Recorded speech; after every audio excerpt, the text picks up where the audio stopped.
Car chases are dangerous and unpredictable. Viewer discretion advised. Breaking news now, a CHP pursuit in progress. Okay, let's go live to Sky 9 and Desmond Shaw with the very latest on this. I see, is it a semi that they're chasing here, Des? Yeah, Jeff It and Susie, is? if you could believe that. What? Apparently it is this semi. I know, I can't believe it. We just happened upon this. We had heard one of the sheriff's deputies' helicopters overhead. They're the ones keeping eyes on this from the air, but it is CHP on the ground that is in pursuit of this. They're saying it may be a stolen big rig. Looks like, what does this say here? IFS Individual Food Service. So this might be a truck full of food or restaurant supplies or something like that. And indeed, we have CHP. They're going to want to be pulling this semi over. We're in Burbank on the northbound side of the 5, making our way towards Pacoima. So certainly not a fast pursuit. Of course, this is about as incapable of a vehicle as could be, as far as trying to speed up and get away from authorities. Who knows what this person is thinking? But an allegedly stolen semi here on the northbound side of the 5, Jeff and Susie. Well, it's slow, but I mean, Susie, how do you even think about stopping something? I was just going to big? ask you the same thing. I'm pitting, forget it. Yeah. And spike strips. I mean, obviously they're on the freeway right now. They're not going to attempt that right now. But even if we do get on service streets, I don't know how safe that is for a semi truck to be pitted. Or I doubt they would. I mean, obviously they wouldn't pit it, but with Well, and you also don't know spike if, strips. Yeah, you don't know if that trailer is loaded down with cargo or not, and of course that's a lot of weight. That's a lot of momentum behind it. Obviously the safety aspects of this are pretty high. You got to wonder just if this thing is rolling at a certain speed. It's up to 55 right now. Just the momentum, the kinetic energy behind a big rig like this. And I don't think I've ever seen anything like this. You have been in LA for longer than I have. I've never heard of a pursuit of a big rig. Yeah, we've seen ambulances, motorcycles, obviously. I don't think I've ever covered a pursuit of a semi-truck. No, I have not. Desmond, how are we getting the information that this is possibly a stolen semi? It was actually the sheriff's deputy's helicopter overhead that told us, and apparently this started with CHP in the East LA area. That's just coming from our assignment desk right now. So if this was a semi that was reported stolen, it's, boy, just of all the things to steal, I mean, well, here we are in this, the supply crunch, the supply chain we hear about. Maybe someone's thinking that this container and this ship might be awfully valuable, something that they could sell on the black market, who knows? But yeah, I think this is my first semi-pursuit as well, Jeff and Susie. We've seen ambulances, we've seen a lot of U-Hauls. All various sizes of U-Hauls are an unusually popular thing to steal, but first time we've seen a full-size semi, and let's just hope that obviously this person comes to their senses at some point, but that they don't try any crazy maneuvers and jackknife this thing, or heaven forbid flip it over somewhere on the freeway. Well, and you also have to think that this is not just any driver behind the wheel. I mean, Susie, these are people that are experienced in big rigs. It's a special CDL license to even operate something like that. So you got to think it's a small number of people that could actually operate something like that. And if not, then that's even more dangerous if it's somebody just kind of experimenting behind the wheel. Yeah, I mean, they're driving pretty well for just experimenting, that's for sure. And you're right, Jeff. I mean, you do need a special license, and you can't just jump into, in the front seat of this thing and start driving. I mean, most people wouldn't be able to. Yeah, I mean, I wouldn't be able to even start the thing up and to drive it. It seems that we're merging onto some other highway here. Des, can you give us a location? Yeah, we are coming up through Pacoima now, so we just came up to the 5-170 merge, and we're hearing that this just happened. It was actually the victim that called 911. So if the driver of this big rig was pulled over, maybe they were taking a nap, they broke inside, or if the victim was actually carjacked with a weapon, that's still unclear. But this basically just happened. So this was not a semi that was maybe been missing and reported stolen from weeks ago. This just happened moments ago near the East LA interchange, and so CHP initiated the pursuit just moments after this vehicle was stolen. So what is this person thinking? I mean, obviously, when we cover pursuits with a sports car or something like that, we have seen sometimes where Suspects are able to get away, a motorcycle. But what are you going to do with this? There's no way you're going to be getting away. You stick out like a sore thumb. You're barely capable of going more than 60 miles an hour. They've already got the helicopter assistance overhead. They have CHP. There's no maneuvering your way out of this one. So this is a really, really strange one for sure. And, you know, what you mentioned as well, Jeff, how do we even know that the person behind the wheel is capable of driving a vehicle like this? You have to have a separate license to drive a semi. So, you know, that's another alarming factor. Yeah, I mean, I guess you could probably run spike strips. I mean, obviously, there's a number of tires here. If you hit specifically maybe even the trailer, it would be dead weight, and that could be something that they could do. But yeah, this is something that's going to be a head scratcher for law enforcement, I think, to figure out how to stop this thing. Once again, you're seeing a CHP pursuit of a stolen big rig. We understand the victim followed the stolen rig, and then the suspect, the driver, which you see behind the wheel now, while on the phone with CHP. And then that's when the officers caught up and then attempted to pull that rig over. And of course, it didn't stop, and that leads to this pursuit. This appears to be IFS is on the trailer of this truck. And we believe, Susie, that that's some sort of food service vehicle. Yeah, and Desmond was just talking about how the victim is the one who actually called 911 on this to say that their truck had been stolen. And interestingly enough, as we were talking about these special licenses that are required to drive something like this, as this person goes to the left side of this freeway here, we're still talking about the 5 freeway. We just passed Pacoima. But, you know, you have to, again, have the knowledge, have the license, have the understanding of how to drive one of these things, to maneuver one of these big rigs. And you just imagine, is it someone who actually knew how to drive one already and they just saw it and think, hey, I'm just going to steal this truck because I know how to drive it? Or is it someone random who just knows how to drive it straight? Well, it looks like somebody knows what they're doing, at least at this point in time, because they are up to highway speeds and they seem to be in control of the vehicle. Exactly. So I would think that whoever is behind the wheel is somebody who has knowledge of driving a big rig with all the gears and having a CDL license and whatnot, or at least somebody who's had experience with that. Now, you could theoretically just be in the driver's seat and go forward. But, you know, I mean, as I understand it, there's multiple gears. It appears that this person is in control of this big rig, but it's just so odd to think that somebody decides to steal a big rig. I mean, what a big target. You got to think that there's some sort of beef that went on. We don't know exactly, but we do know that the victim was the driver, the original driver of this big rig, and somehow it was stolen, and then they followed it somehow. I would assume in another sort of a vehicle, Susie, followed this vehicle and alerted CHP, who intercepted it, and that's where we are right now. So it's about 60 miles per hour. You can see this is on the Ronald Reagan Freeway. That's going to be the CA 118 in Mission Hills. This all began in East LA at 5th and Indiana. This is a pursuit, CHP behind a big rig. Desmond, can you tell us where we are now? Yeah, so Jeff and Susie, we actually transitioned to the westbound 118 there away from the 5. So we're leaving Mission Hills, headed towards Granada Hills, and basically towards Ventura County. So we're in the North San Fernando Valley. Still have to go through Northridge and Porter Ranch before we head over the Santa Susana Pass, which, you know, will definitely slow down the big rig a little bit as we make that climb towards Simi Valley and Ventura County. And, you know, we're actually trying to kind of figure out the protocol on this one. I actually just asked a retired sheriff's deputy friend of mine, who also happens to be one of our pilots, can they even spike strip this guy if they want to? I haven't heard any talk about that. And even he's not sure about this. He said it seems like it might be difficult. Even he was a little bit unsure of the protocol. And so, and I haven't heard any talk about that. I did hear the CHP officers, though, on the channel there. They have a pretty good idea of what this guy looks like. And apparently he's wearing an orange reflective vest, something like maybe a construction worker, like someone that will work on a construction site or a Caltrans work site, something like that.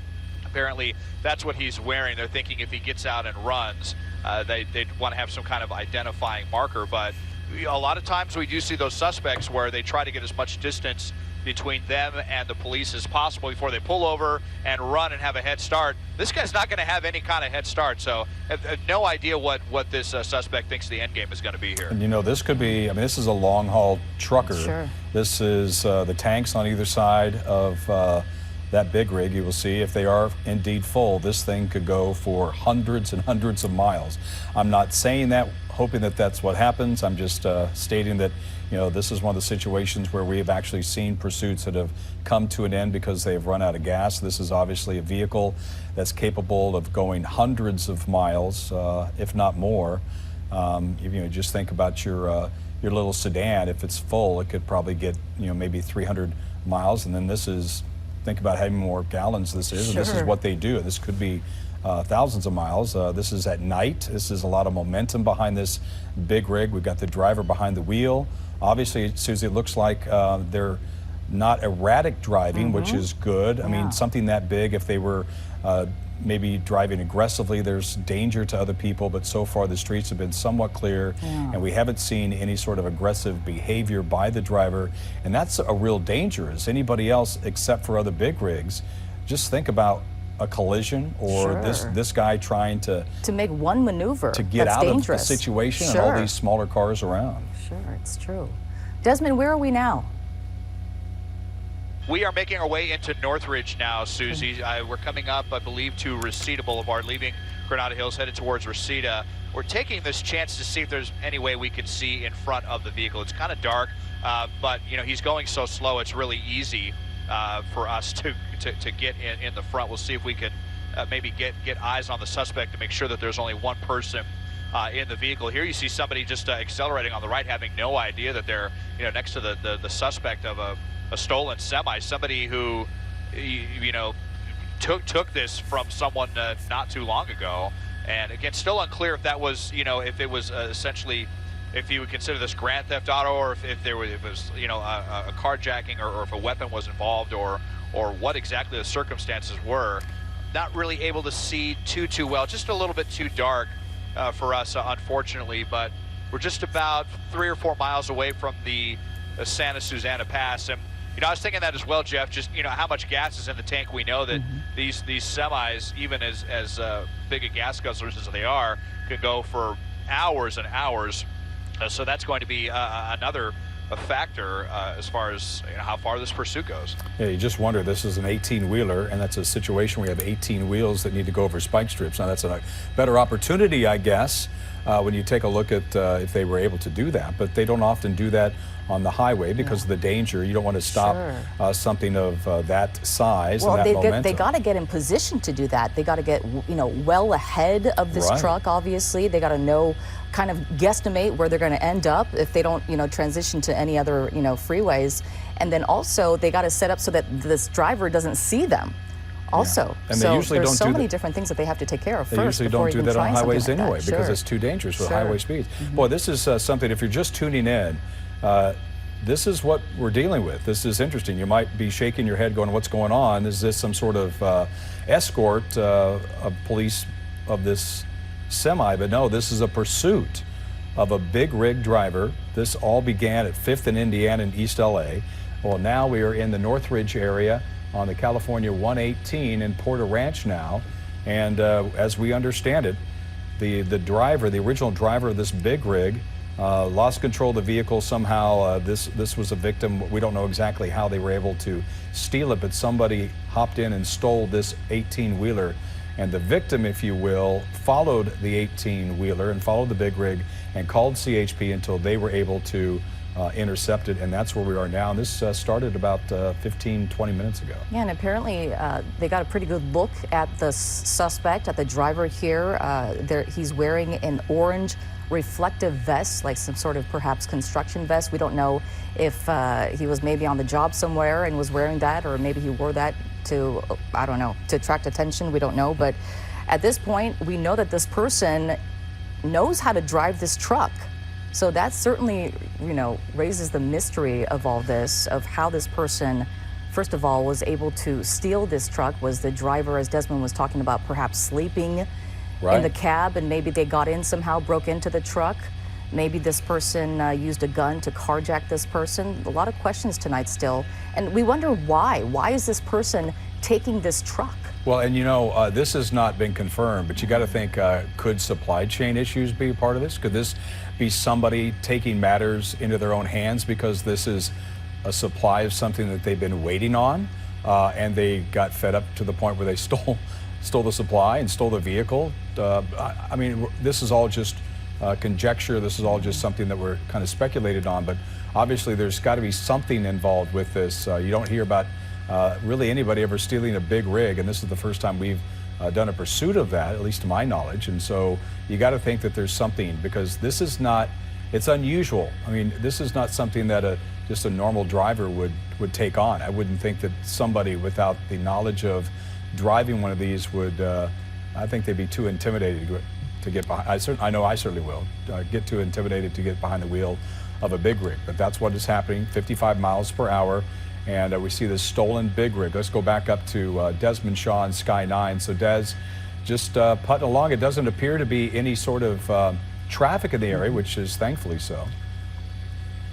Yeah, definitely light traffic here headed towards Ventura County at this hour. Not really going to be any kind of an issue. Don't see any construction slowdowns or anything like that. And so far, this driver's just been keeping it to the right lane, hasn't changed lanes at all, hasn't gotten to the shoulder, nothing erratic at all, other than obviously the action of, you know, stealing this big rig. So I guess we're really going to learn if and when this person finally gets off the freeway just how well they are able to drive this. It's one thing when you're going, you know, 55, may as well be on cruise control right now on the right side of the freeway, not doing anything else. He did seem to, you know, take that ramp north 5 to the westbound 118 just fine as well. But if he gets off the freeway and has to take some of those really wide turns, especially if there's other vehicles, then we're really going to see if this person is, you know, has that commercial license, or if they really know what they're doing driving this vehicle. Now, you did just see a CHP unit there, right there. They've been getting some various units in and out of this pursuit, and there may actually be spike strips somewhere in the plan. I'll just say that right now. There has been some chatter about that. It really may be the only way to stop this vehicle, you know, other than waiting for it to run out of gas, and who knows how long that could take. That could take us, you know, all the way up to the Central Coast, or you know, if this person, you know, had topped off the gas tank before this vehicle was stolen. Sure, and that of course depends on, you know, how much gas again and how far this truck can actually go. A CHP official who is actually not a part of this chase telling me right now that pit maneuver, of course, out of the question, and probably okay to spike strip as long as a supervisor actually approves it. So that is interesting. Other than that, they say that they will just wait until this truck runs out of fuel. So this is a truck with IFS food service on the side. We do not know the reason why this big rig was stolen. We just know that it's part of a pursuit right now. There's a lot of talk about maybe this is related to the supply chain. We do not know that. We haven't confirmed that. We're sitting here just kind of guessing as to why this might have even happened. It could have been something as simple as just somebody wanting to steal something. That certainly could be the case. But this is a very odd pursuit. We don't see this very often. This is a big rig driver that is being pursued by CHP. It began at 5th and Indiana in East LA. We understand the victim of this stolen vehicle called police, called 911, followed the vehicle, and then CHP was able to come up and to start the pursuit. And again, IFS Food Service is this truck, and you see there, this is now on the 118, pursuit of that stolen big rig. That's all the information that we have right now. And Susie, you had something? I'm sorry, Des, you had something? Well, no, I was just listening in here on CHP and their tactics and whatnot. As far as spike strips go, you know, my concern is, well, several concerns. Obviously, when we're talking about spike strips, they're designed to slowly deflate the tires so that we don't have a tire blowout, or you know, hopefully not panic the driver and flip the car over. But if this driver were to see spike strips coming and he, you know, panicked and swerved to the side, he might flip this thing over and spill whatever's inside, which could be incredibly valuable. And in fact, what we're actually hearing now is that they may be backing off of that spike strip idea because for some of the concerns that I just mentioned, and they're not sure what is inside of this vehicle. I mean, it says IFS Food Services on it, so there could be anything from, you know, perishable foods on board to any kind of, you know, restaurant supplies, or I can't imagine there's anything toxic in there. But it sounds like they do not plan on using spike strips at this point. Yeah, there's a lot of momentum behind this vehicle, just going to 57 or 50 miles an hour that's going right now here at 118 near the exit 32, the Rocky Peak exit. This is now in Simi Valley. And Susie, I would think that there's a limited options that police have because of just the size and the weight of this. Sure. Obviously, they have, like you had mentioned, there wouldn't be any sort of effort for a pit maneuver, and as Des just mentioned, when it comes to the spike strips, that could really cause a lot of danger, and a lot of just sheer momentum from this could really do a lot of damage. Yeah, and as Desmond was talking about, looks like we just saw another CHP unit take the lead in this pursuit. It looks like they're switching out units there. CHP officials tell me that if you're in this area, if you see it in your rearview mirror, to slowly make your way to the right and make it known by using your turn signal. If you can't move, then you simply stay in your lane. We saw a car earlier kind of speed up. I don't know how they got past those CHP officials, to be honest, but on the right-hand side, you saw a car just speeding up and going past this pursuit. So CHP officials definitely telling drivers out there, if you are on this freeway right now, if you happen to be on this freeway, to not do such things. Well, thankfully, this driver is in control of the vehicle. He probably has experience of driving these big rigs, because there has been no aggressive or really anything that shows nothing that shows that they don't know what they're doing, at least at this point in time. Obviously, so it looks like this person is in control of the vehicle. They're doing highway speeds. There hasn't been any movement, erratic behavior from the driver, from lane changes or anything like that. And this is a lot of real estate, Susie. I mean, this is not something that you could just turn off the highway, get on a side street, and then bail out. I mean, this is going to have to be probably on the highway. If they do tend to get off, they got to make sure it's the right type of exit, or they could jackknife. I mean, there's just a lot of issues. They just need to stay straight. As you take a look at that CHP unit, kind of parallel there, maybe going up to kind of see what's going on. If you're just joining us here on KCAL 9 News today, just before the 9 o'clock hour here on KCAL 9 News, this is a CHP pursuit of a stolen semi-truck. We all started this in the East LA interchange, and it drove up the Burbank, 5 North in the Burbank area, 118 freeway as well. And okay, this is KCAL 9 News at 8 o'clock. We're going to transition over to Juan Fernandez and Pat Harvey on KCAL 9 News at 9 o'clock as they pick up this breaking news story of a CHP in pursuit of a stolen big rig. And we are on KCAL 9 News at 9 o'clock, and very strange indeed. Juan, we've worked in this market for many decades. We've seen a lot of things, but don't remember seeing a stolen big rig in pursuit right now, or being pursued right now. The good thing is, Susie and Jeff mentioned that it is driving at the speed limit, but this is a huge truck, and we know it was apparently stolen because the victim called police and let them know this, and even followed the victim while talking to the CHP that the truck was stolen. Indeed, and when they tried to obviously pull this big rig over, that is when this pursuit began. And we've been watching this pursuit unfold for the last half hour or so, and this is exactly what we're watching. As Pat was mentioning, speeds of anywhere from 55 to 60 miles an hour on the freeway. No erratic behavior right there. You can see the blue and red lights reflecting there off the side of the road there. This driver obviously does not want to stop, and as far as we know, Pat, the thought of using spike strips right now, that's off the table as this continues. Go ahead, yes? No, I was going to say, Desmond is overhead, of course, in Sky 9, and he had some updated information that they were backing off the possible use of spike strips. Is that right, Des? Yeah, Pat and Juan, that's right. Just when you thought you've seen everything as far as the pursuits go, here we are with this semi-pursuit.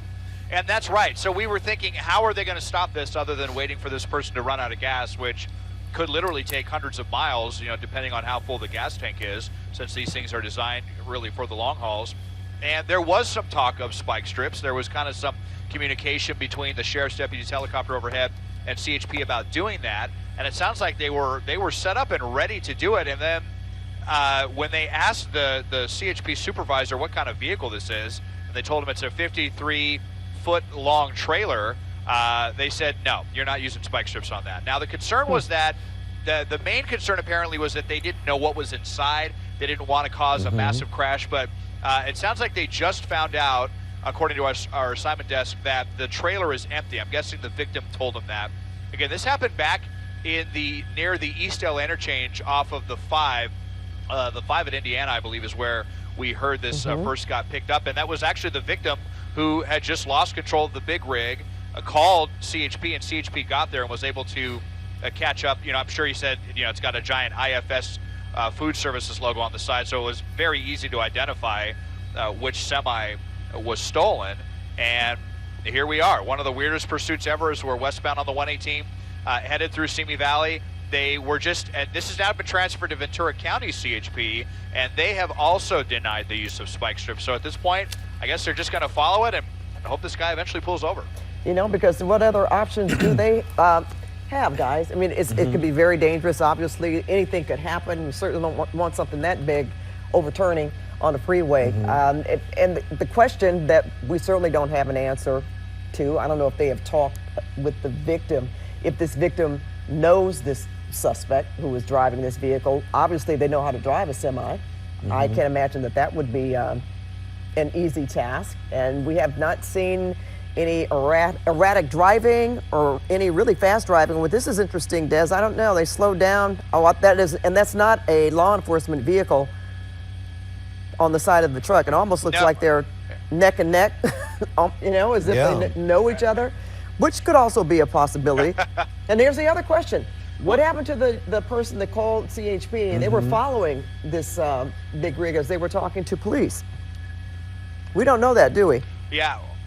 No, we don't. And what I would really like to know is how this started, Pat. Did this was the driver, was the victim just sitting at a stoplight and his door was unlocked and somebody ran up and dragged him out and took the big rig? Was a weapon used? Was he pulled over in a designated place where a lot of times you see all the semis pulled over when they're on one of those really long days, and he was taking a nap and left the door unlocked? Or did he get out to check something on the trailer and left the engine running? There's so many ways this could have been done. So it's not even clear that this was stolen in a violent manner. I imagine that CHP is going to get those details from the victim, and we would really love to learn those details. But as we're westbound here, headed through Simi Valley, he's either going to, if he continues on this pace, it seems like he just wants to stay committed to freeways and highways. Going to have a decision to make here if he's going to stay on the 23, which will go southbound towards the 101 through Thousand Oaks, up a pretty steep hill, or he'll take the 118, or continue on the 118, which at that point turns into a surface street through Moore Park. So we may end up, if he decides to take that fork, then he's going to be on surface streets for the first time in that pursuit, and we're really going to learn quite quickly just how capable of a driver this suspect is, if this is someone who really does have experience, because at this point he's just been going in a straight line at 50-60 miles an hour. Hasn't been anything too difficult thrown at him. Hasn't been anything that he's had to dodge or do any sudden movement. So that's going to be coming up here at this raid in under 10 minutes as we make our way westbound through Simi Valley. I believe we're going to be headed up to First Street here shortly. And something very interesting I heard also, Desmond, when this first broke out, was that the guy who stole this big rig was actually wearing some sort of reflective vest or some sort of work vest, which most likely, was this truck targeted? Was this guy looking for it? He clearly knows how to drive something like this. I know I couldn't just jump into the cab of this truck and suddenly start driving. And as Des is mentioning there, Pat, soon, in just a few miles, the 118 will actually turn into surface streets there. And with the size and the volume of this truck, it's going to be real dangerous. I mean, you just don't turn these things on a dime. It could be very dangerous. Oh, there's no question about that. And let's think about who wears reflective vests. Workers. A lot of workers that are working on the freeway. So that's very interesting. And if this is true, I don't know exactly if this adds anything or not, but this IFS Food Services, I believe they're out of Bell. I believe they're headquartered in Bell, California, and obviously they would have probably offices all over. But again, Desmond, listening to what Juan had mentioned, and also jumping off of your prediction of what could happen here in terms of the choices that this person would have, getting on the 2023 and then hopping over to the 101, or just taking the 118 until it turns into, I believe, Moore Park Road, or a surface. That's right. Surface street in Moore Park. But we've been watching this for, certainly this started in the 8 o'clock hour, shortly after 8:30 maybe, and we've been on this trajectory from the 5 freeway, well, actually starting in East LA at 5th and Indiana Street, then on northbound 5, and then on to the 118 freeway. And this is where this truck, this driver has remained. Such a mystery, Desmond. Well, Pat, we did just learn some potentially new details here from our Intrepid assignment desk. Really appreciate getting this information. It sounds like this truck was actually taken from the company's yard. So we know that this company is based in Bell. It's unclear if they have maybe an auxiliary yard somewhere closer to Boyle Heights, because we first heard about this 5 in Indiana. So that's just south of the Eastdale interchange. But what I'm thinking is, if their yard is in Bell, which is more off of the 710, maybe they came north 710 by the time it was reported to CHP was on the northbound 5. So you got, I don't know, this is kind of starting to kind of get the wheels working here. We've got someone with an orange reflective vest, and this was stolen. This was stolen out of the yard of the company. So very interesting. Was this a disgruntled employee or a former employee or just somebody? It's really weird to me that we have those two things connected. Someone wearing, like a construction vest. And okay, so, and while I was just going on and on there, Pat and Juan, we didn't see it happen so quickly, but apparently they did use spike strips just now. It happened really quickly, just back there. I think it was under that overpass right there, which is why we missed it. So we'll see if that was successful, how many tires it hit. You know something, guys? And yeah, go ahead, Pat. No, I was going to say, I noticed, I didn't say anything because I thought that maybe there was traffic ahead of this truck, but I noticed him slowing down a bit. He was driving at, well, he's picked back up now, but for a moment there, it was at 38 or something like that. So I was wondering if, if something was happening at that particular moment that he started driving slowly. But then again, I don't know, it could be the traffic ahead of him. But very interesting, Des. I mean, we've seen spike strips on a freeway before, especially when they're not driving, extremely fast. They've been in position. But as you were saying earlier, it'd be kind of dangerous for them to actually, to deploy something like this with Here we go, Pat. We're going to play that once again. Let's take a look right here, as you mentioned. That's where the night sun came on. And I was going to ask Des about that, because that was the first time. See how he dropped? See the speeds drop? Indeed. Like he knew something was going on, maybe, or maybe it did hit. And perhaps they used that night sun to maybe create a distraction so he couldn't see what was going on. And I'm also curious, these spike strips, Pat, they're for heavy. our type of vehicles, right? The regular cars. Yeah. Oh, look at that. Will they do any damage to tires? Oh, something is going on here. What was that, Desmond? Desmond? What did you see, Des? Yeah, Pat. So I was just about to tell you that it was successful. They hit the driver's side front tire. Look at that. There goes the tire right there. Wow. So rolling right off the freeway. That's not something you see too often. So this guy does not have a driver's side tire. How much longer can he keep this up? It's one thing when we're talking about, a passenger vehicle here that's not carrying a lot of weight. And even though this trailer is empty, this is still a lot of weight that we're talking about. And you can see it is beginning to slow down a little bit. Be really curious to see how long a semi can hold out without one of the front tires here. But that was a successful spike strip, and they did do it because they were able to learn from the company that this truck was empty. If it was full, they probably would not have done that. But since the trailer was empty, they decided, let's do this. Let's not let this go on potentially for 500 miles. So now it's going to be up to the driver to see how much farther he wants to take it. And as we make our way towards Moore Park, it's going to have that decision shortly here on the westbound 118 to either continue into Moore Park or southbound 23 towards Thousand Oaks, now on only, with one less tire. Well, that answers my question, Pat. The spike strips work on these type of tires, right?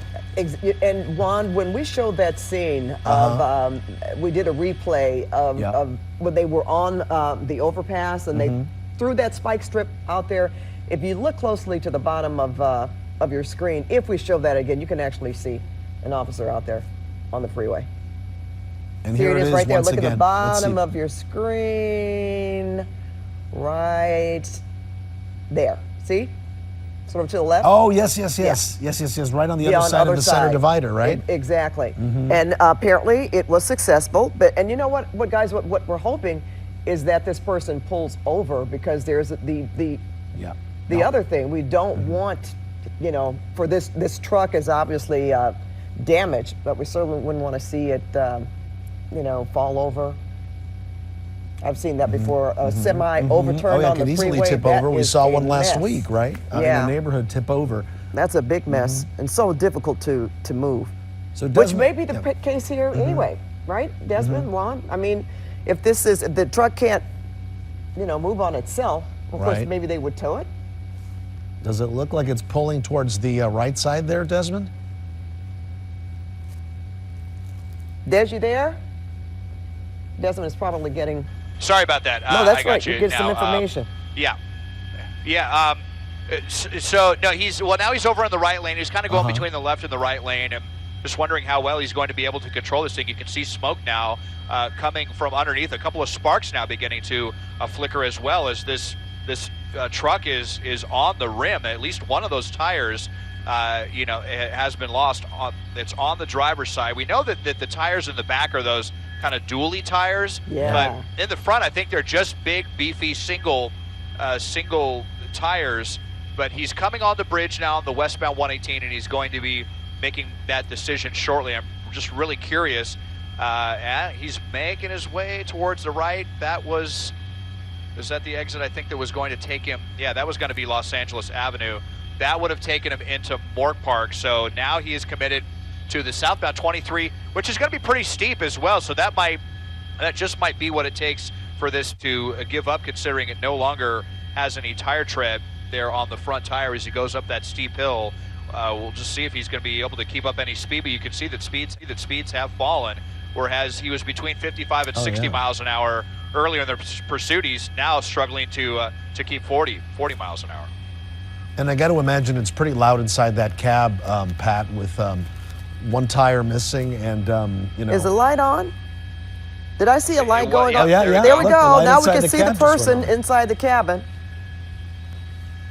Yeah, and he's kind of been flickering the light on and off. We can see that orange reflective vest that he is wearing, and there's still no signs of slowing down. But this is really going to be a test for this big rig. You see all the smoke coming up, and CHP is actually saying this guy's really having trouble keeping this big rig straight. So let's see if he's going to even be able to safely stop this thing. All right, if you can't get enough of seeing that spike strip, there it is, bam. And there's the officer right there, right on the other side of the divider. Some people, it's interesting.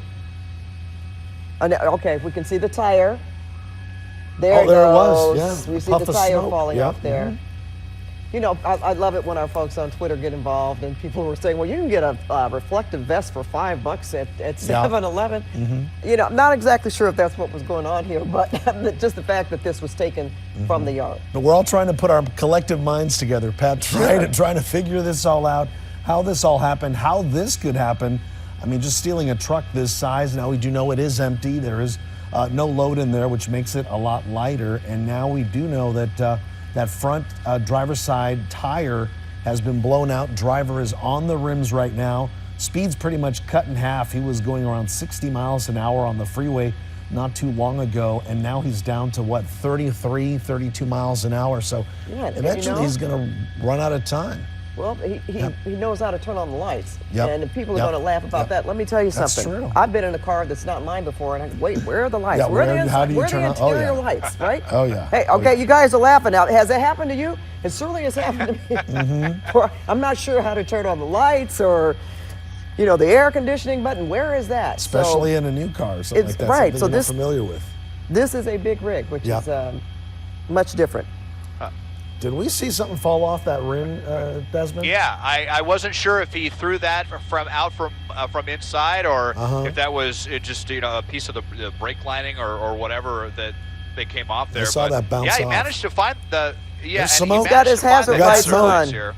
Yeah, He so knows he where did the find hazard those lights kind are. of funny. Yep. Yeah, and he was using the turn signal earlier too to get out of the way. So, kind of oddly curious for someone that allegedly stole a semi. And, we have this shortage of truck drivers, shortage of containers, and now we're going to be, short one more truck out there after they take this container in for evidence when this pursuit finally does end, and try to repair the rims and the brakes on this poor semi. We're really starting to climb now as we make our way towards Thousand Oaks on the southbound 23 up towards Olson Road. This is where this hill starts to get particularly steep for our truckers, and you can see here we're down to just about 30 miles an hour, but still, trucking along, pardon the pun here, but still got most of the tires. But you would think, the front driver's side tire would be particularly important, but it continues here as we are now making our way into Thousand Oaks. Yeah, I think that's the thing with the dualies, right? Those rear tires really, they can go for much longer. And you can probably lose one tire and still keep going, right? Keep going. It would be interesting too, guys, to find out what happened with that rim when it fell off. I mean, that could have. I would imagine it didn't hit a vehicle, but there was always that possibility. And just the damage it could cause to the freeway as well. Absolutely. All right, so Desmond, we're looking at they're at exit 17, but still no indication as to the direction that this driver could go. Well, the 23 is going to is basically going to end at the 101. So then he's either going to go south 101 back towards the San Fernando Valley in LA County, or northbound towards Ventura County, or rather towards Ventura proper, I should say, the Oxnard Basin, up towards that way. And that's actually where I'm from. I can tell you we're definitely unaccustomed to police pursuits up in that section of Southern California, let alone with a big rig semi. So, this is kind of a refresher course for Ventura County CHP, who doesn't get a lot of pursuits on any given week. And now we've got one of the weirdest ones ever. Now I'm actually listening to them alerting. They want to alert the Caltrans workers out there. You can see those cones on the right-hand shoulder. They're doing some work out here, so there's definitely a safety concern for workers on the right-hand side of the road. I'm hearing them talk to the dispatchers. They want to get a warning out to these workers in the area in Thousand Oaks. There's a truck right there. It's going right by them right now. Yeah, that could certainly cause for some precarious situation there. I notice he is driving even slow, a little slower, right? Mm-hmm. Yeah, just a little slower. How long does these lane closures continue there? How much longer, Desmond? Oh, that was it. I'm trying to look up to the front. Yeah, I think it's getting ready to end right up here. I'm looking up ahead, maybe about a quarter mile ahead. I don't see any flashing lights or orange cones, so it looks like they're working in the right lane there. But you see speeds continue to decrease, and just, at least glad that this driver is able to keep control of this vehicle with missing a tire here, as he is, dangerously close to these Caltrans workers who are just, out here minding their own business, and here comes a stolen semi. With it's not even at full capability. And closing off lanes, so that certainly doesn't give him much room. And again, that's some precision driving there. When you've got you're limited to one or two lanes on the freeway. Makes you wonder, does this person know where they're going themselves? Exactly. Or is it I'm just going to go until I run out of, not just run out of gas, but until I can't go anymore.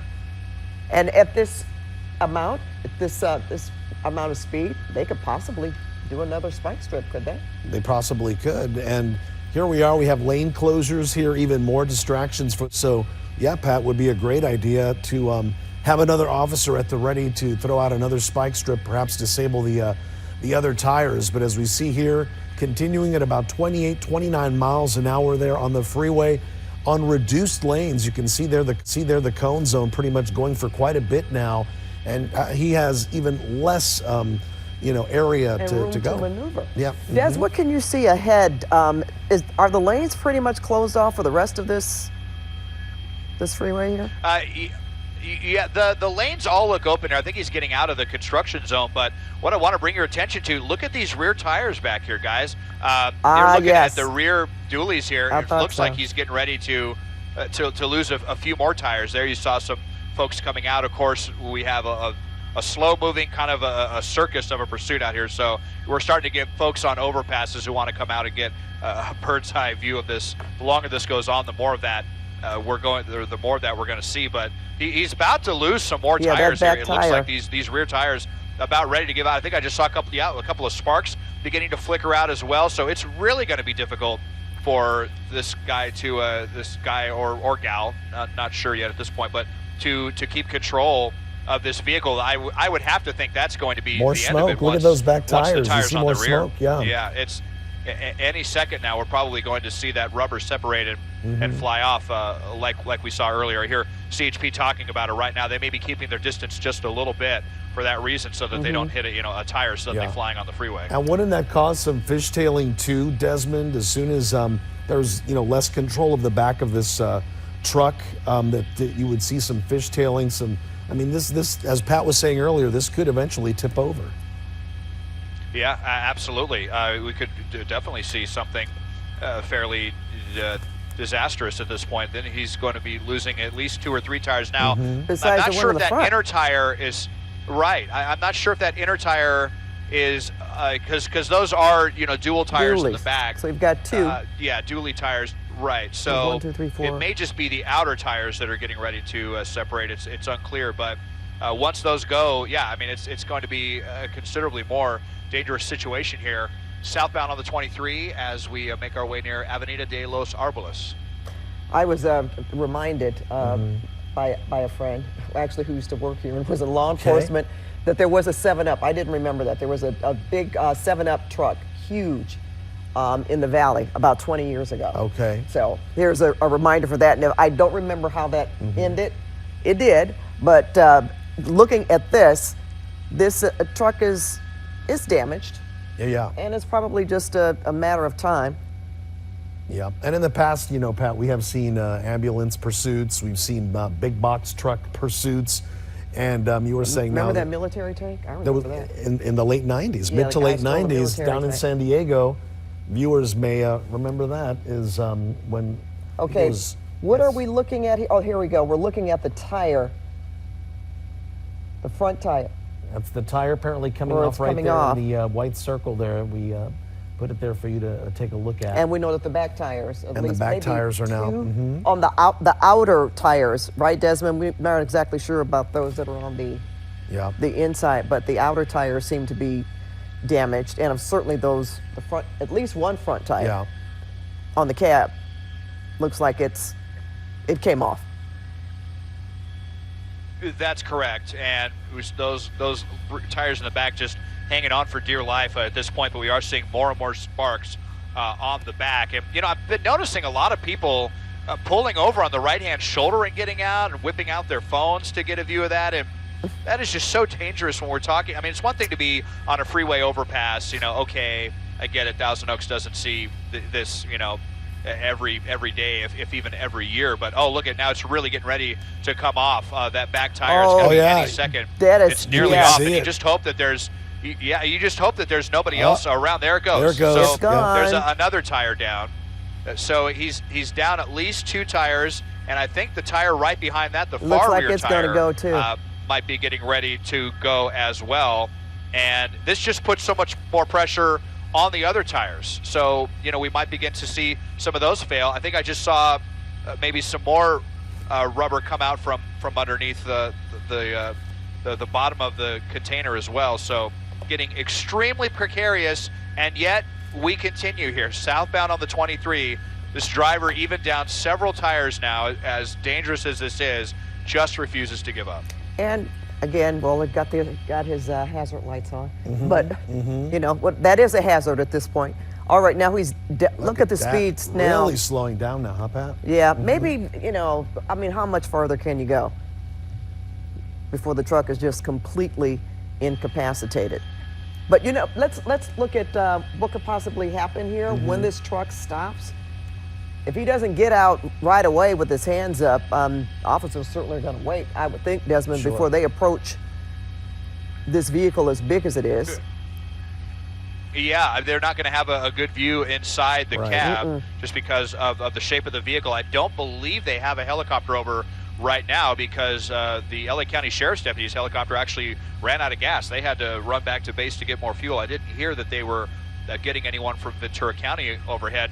Now, this is going to be especially dangerous because we're coming to that split in the road as we're southbound on the 23. He's either going to go right to the northbound 101 and then down the Conejo grade, or he's going to go left and head through the east end of Thousand Oaks and towards Westlake, Agoura Hills. But he's going to be taking a fairly significant turn either way on this this big rig with several less tires. So I'm kind of cringing to see how he's going to handle this. And we're hoping that he does stop before he has to make that decision, because basically right now this long straightaway of road, whether the 118 or the 23, this is what's allowed this pursuit to go on, because he really hasn't had to make any turns, really, just a few lane changes. Look at that, Pat. Did you see that? Yes, I did. Yep. That was something on the front Towards cab, the front, right? yeah. Mm-hmm.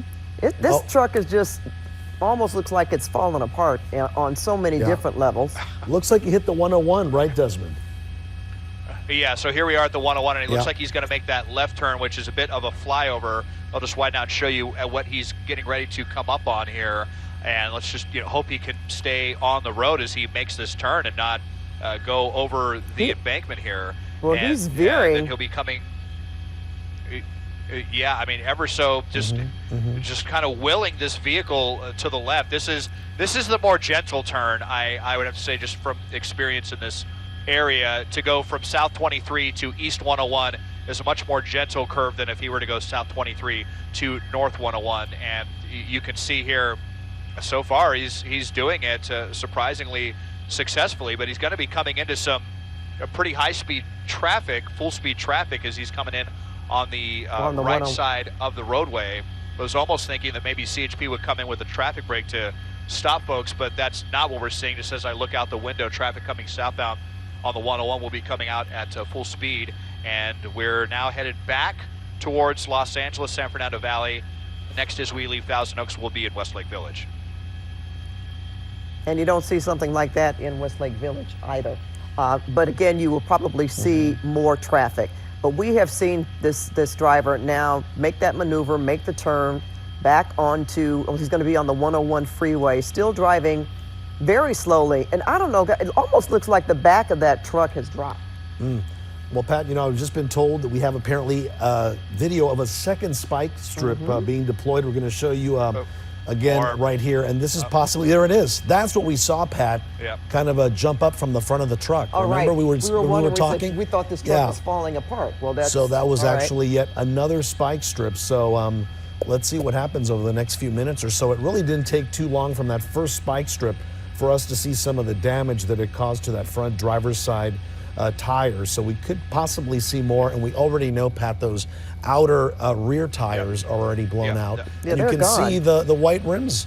Yeah. If you take a good look, you can see the white rims of the See, is that part of that truck right spike there. strip still caught on the, Yeah. he's dragging something. Yeah, there. Dragging it the is, spike Pat. strips.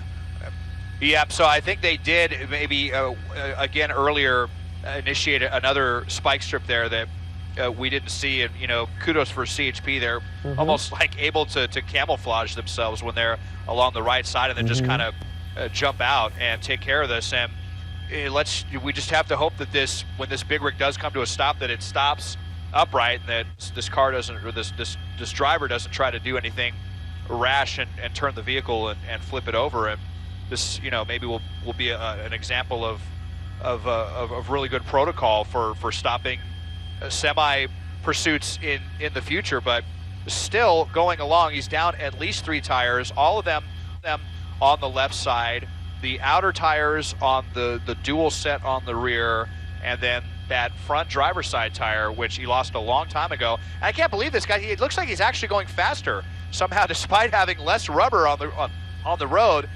Our speedometer is showing he's up to about 42 miles an hour when he was struggling to go 30. And I mean, we're kind of more on level surface now. So yeah, this it continues. We've got part of the spike strip flailing there out in front of the cab, and sparks flying all over the place. A lot of smoke starting to kick up as well. But still, even with got the hazard lights on, but keeping it to the right and no signs of giving this one up. We're talking about, but you wonder what the determination is. I mean, after all of that, there's... Because we know how these things end, right? Yes. The determination, because it's going to end, and you're probably going to have to stop on your own. See that? Look at that. Now, that's something else. That was another tire. I just think more of that truck is falling off. Yeah. Yeah. Now, so I just wanted to get to the other side of this really briefly to see if all of these tires are intact. So now we're on the passenger side, and it looks like all those tires are pretty well intact. So we'll go back to the driver's side and keep an eye on all the sparks flying out. But I just wanted to come and see what the situation was on. Oh, no, you know what? No, look at that. I'm pretty sure he lost the passenger side as well. So he has no tires at all in the front. This is amazing to watch a big rig as heavy as these big rigs are. No tires on the front of this thing. He's got, you know, he's down several tires on the back. I just cannot believe that this truck is continuing to get along. And when I was staring at that passenger side tire, Desmond, and you were showing it, it almost looked like it wasn't moving. So my guess is he's probably just dragging this rim down the freeway. I would expect to see more sparks if he did, but obviously not. And there was that second spike strip once again showing you there on the right side of your screen. When we saw that happen live, we thought it was actually more of the truck falling apart, but it was yet a second spike strip that they deployed. And as you see here, the big rig here continues on the southbound 101 freeway, still in Thousand Oaks. Yeah, he's at Lindero Canyon Road, and that can be there are quite a few businesses on Lindero Canyon Road. And you know what? Someone else has put up this question, Desmond, for you, in terms of if something happens, like these tires, if they really spark, you know, you've got a lot of brush on the sides of the freeway. There'll possibly be fire. That's another thing. Should fire department be called out? I would imagine that they're paying close attention, or they have been alerted. Because that is a possibility. That is an excellent attention to detail. Well, you know, gosh, I hadn't even thought about that, and I haven't heard CHP talking about anything like that, but we know that some very serious brush fires have been started that way. I'm thinking of one in particular in Canyon Country that started, that grew to at least 500 acres, and it was because of a chain that was dragging off of the back of a truck. So, you know, fortunately we don't have the Santa Ana wind conditions right now. You know, we had the rain last week, and all the sparks we've been seeing have been coming out of the driver's side. I haven't heard any talk about anything like that, but I imagine that CHP will be, you know, keeping an eye. I'll just widen out and show you. So we got a lot of units back here, and that unit in the back would have a pretty good visual if he saw a spark, you know, basically start a little fire on the right side of the freeway. We're not going to be in any super brushy areas until we get into Agoura Hills, Calabasas, I should say. When we get around Las Virgenes and we climb that hill back towards the San Fernando Valley, that's where you have a lot of, you know, pretty tinder dry brush on the right-hand shoulder. Right. So, but fortunately the sparks are kind of flying, you know, onto the freeway to the left. So far anyway, not to the right, although he is missing that tire on the front, you know, passenger side. So, but excellent attention to detail there for sure. All right. Well, again, we see the light on, the inside of the cab.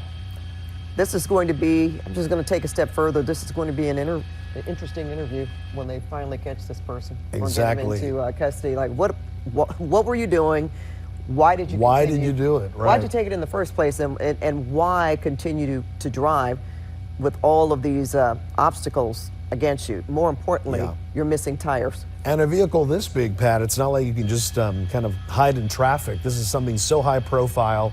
A company and a driver who already reported it stolen. So they're coming after you already. So you really weren't going to get too far. I think we already addressed the situation, whether or not this had anything to do with the situation at our ports. Most likely it isn't. This company, IFS Foods, is out in the city of Bell, so most likely transporting food. I think I checked online. They've been in business for about 90 years here in the Southland, so a well-known company when it comes to food transport. And here we have one of their trucks, Pat, now disabled, but continuing to go down the 101. And if I'm not mistaken, Yep. I think I heard that the truck, they did determine that the truck was empty. Empty, right. That there was no cargo on the truck, which is a good thing. It'd probably be a bit more precarious if it was even heavier. Maybe harder to control, right, with the weight, or easier to control. I don't know. I mean, well, and we're assuming this is a big food company. They have insurance, but wow, this truck, when you talk about the amount of it's money. going to be out of commission for a while, right? Yeah. All right, Desmond, so we are now at Reyes Adobe Road in Agoura Hills, and yeah, he's going to make his way unless he stops before then, too, as you had mentioned, Las Virgenes Road, Mulholland. Oh, yep. Oh, sorry. go I just ahead. saw something in the roadway. I thought it was I maybe saw it something too, in the road. yeah. I think it was just I think it was just a tar piece of or asphalt something, that yeah. had been Asphalt. that Well, had- look at had that been, overpass. Paved back over. So, oh yeah, tons. People stop. There's folks out here and over every overpass now. This has really turned into a circus out here. But so we're back into LA County, and it's now CHP West Valley that has taken this back over. They still don't have a helicopter overhead. They don't really need one. I mean, they've got us. We've helped law enforcement before, and frankly, this thing's going so slow, they're not going to have any trouble, of course, keeping tabs from the ground. Although, actually, well, I just say that, and thanks, our assignment desk just alerted me that there is actually still a Ventura County helicopter on the way here, and there's also, I believe they said, a LA County Sheriff's Deputy's helicopter coming here as well. So you got several agencies that are going to lend some air support. They maybe just want to see how this unfolds more than anything. It's really just turning into a curiosity. Starting to see a lot of jokes flying around Twitter about this, but I mean, it's still a very dangerous situation. This driver could lose control of this vehicle at any moment. We had also heard probably from the victim that this truck only had about a half a tank of gas in it, and Wow. And no kill switch, I right? mean, now, yeah, and you know, that could still mean several hundred miles of travel. Although you have to imagine he's getting considerably worse gas mileage now that he's got, you know, maybe a couple of flat tires and missing a bunch of tires. But and there may even be more. Well, let's just see what unfolds here as we make our way through Agoura Hills. We might see something else coming up here, Pat. You know, what we were saying with the speed, they could throw more than one, and we've seen that they have. Well, there we go. Boom. More spike strips. Another. Yep. Wow. Yep, More you could see spikes. 'em. Yeah. So this is like a record now. We've seen 3 spike strips, all of them successful. 3 spikes on the freeway. It's such a rare thing. To see it on the freeway. It's such a rare thing to see, and they said that spike just got stuck underneath. So they've actually got 2 spike strips stuck underneath this semi now. 3 successful spikes.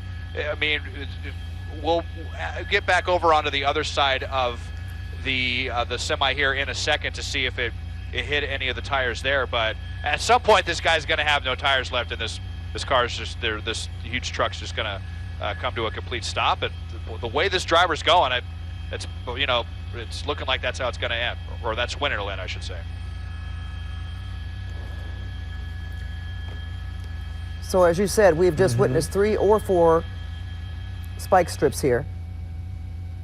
And again, you know, there was a comment that we don't know. There's a lot of hyperbole. Well, what else do you expect? Right. We've been watching this for over. You've been watching a truck go down the freeway for Exactly. the last hour. And so, yeah. we have talked about things that have happened in terms of spike strips being thrown. Possibly that's what they're letting happen, and we're describing it as it happens, where this truck is, and of course, what else do you talk about in terms of how this could possibly end? Well, Pat, we want to show our viewers that last spike strip. Look at that right there. Drove right over it. You see the police officer there on the right-hand side of the screen. Even had his light on. So this driver either very distracted or just didn't see him. But yeah, we're now at 3 or 4 spike strips in this last hour, all successful hits. And as Desmond was telling us, most likely he's dragging the last couple of spike strips underneath this big rig here, damaging several of the tires. And even with a half a tank of gas, it's amazing that this pursuit still continues 1 hour later. Again, with a truck this big, what is a half a tank of gas compared to a regular car? Could be quite quite a big amount of gas here, but still speeds into the 30s right here, not going very fast. And right now, Pat, just looks like he's just hugging that right lane, not making, again, no erratic movement.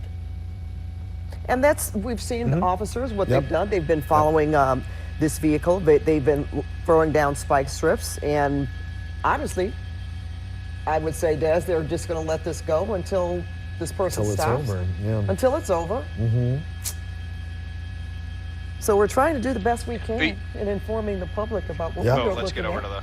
what we're seeing. Go ahead, Desmond. Well, we're going to get back over to the driver's side. We just wanted to check the passenger tires there and see what was happening. I saw a couple of sparks flickering from kind of the front tires from the container, if those are going to be the next to go. But I'm pretty sure he's lost one set of duals, because we saw some other big chunks of tire fly off of this truck back when he first got on the 101. There you can see that one spike strip. That, I believe, was the second spike strip that is just been dangling from the front of the cab.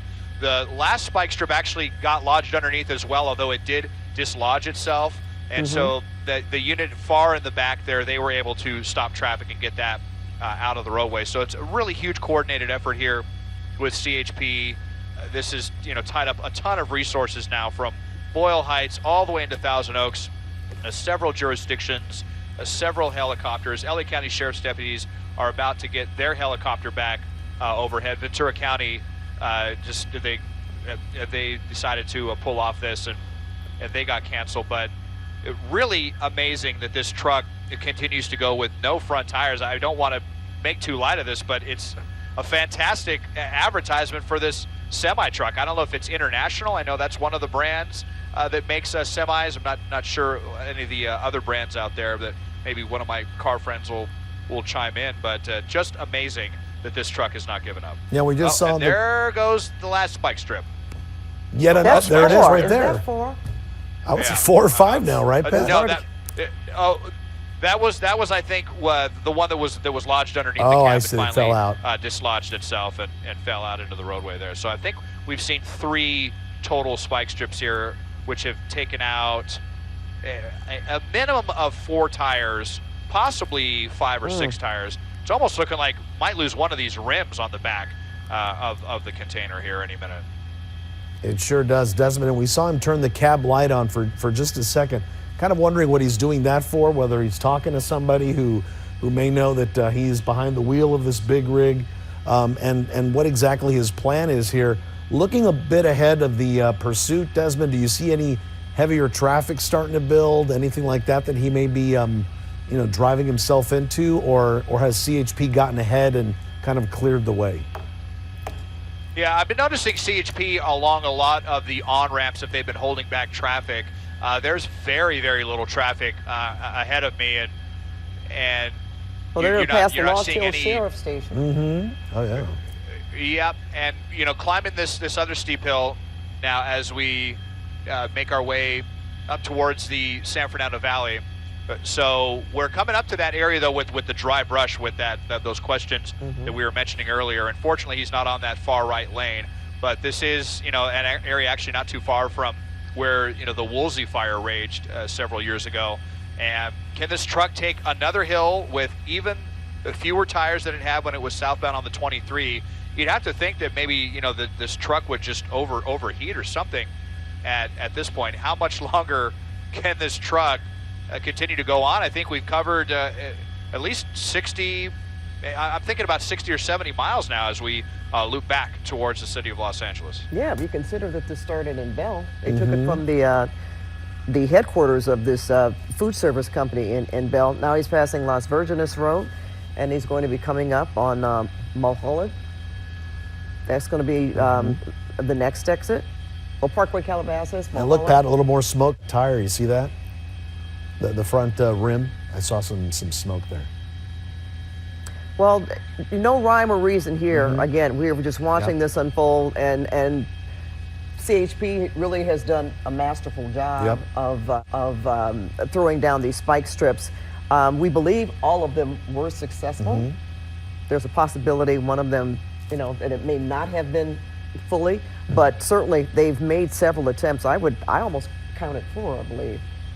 So, and they're at the same time, for safety's sake, I'm sure, they're just sort of letting this run out until this this person stops and gives up, or he runs out of fuel. And very interesting, because when we first started covering this at 9 o'clock, Pat, we were saying right then and there that most likely spike strips are going to be off the table. The pit maneuver is an absolute no, obviously, with the size of this.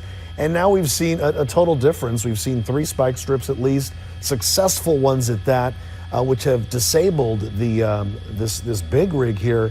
But amazingly, because it stayed on the freeway, it stayed on these long stretches of road, the driver has been able to even stay within the lanes of traffic there as the CHP continues to follow it. I'm just surprised even watching people get on the Yeah, I freeway saw that there. too, yeah. Yeah, but I guess they're letting them do that. I know, Desmond, you had mentioned that you felt that some, or you could see some exits that they had sort of closed off or prevented people from getting on the freeway. Yes, definitely. It looks like they weren't able to maybe get to that one in time. I mean, it's really a big coordinated effort to have a lot of units standing by at all of these on-ramps at just the right time to prevent traffic from getting on the roadway. So there's bound to be a few gaps. Now, a friend of mine just sent me something, asking how many miles can a semi-truck go on a full tank, and at an average of about a little over 8 miles a gallon.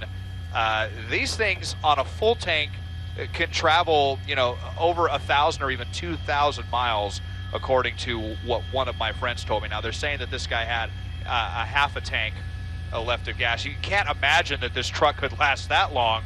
I'm really just shocked that it's been able to go as long as it has running on this rim. At some point, the rim is going to, melt off or just flicker off a little bit at a time, due to friction. And at that point, it'll be down to the brake calipers or the axle, I think, or one of these rear tires. Amazing to just watch these continue to go. I put the doubler in and see, it might just be a little bit too dark to see these rear tires here, but you can see what's left on the rims there. Yeah, what's left, and all of the sparks that are flying. More and more sparks. Actually, looks like there might still be a little bit of rubber left on a couple of those. There's some rubber just kind of hanging on for dear life on the back of this thing, but just the composure of this driver to continue to keep going like this.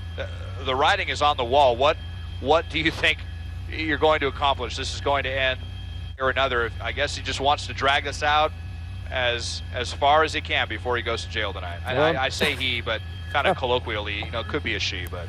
Yeah, we couldn't really tell. We saw a little bit when the light was on the inside of the cab for a while. So now at Parkway Calabasas, it's going to come up on Mulholland. One thing's for sure, Des, I don't see how you take an exit. Right. I don't see, we think that this person is just going to continue to drive until he can't anymore.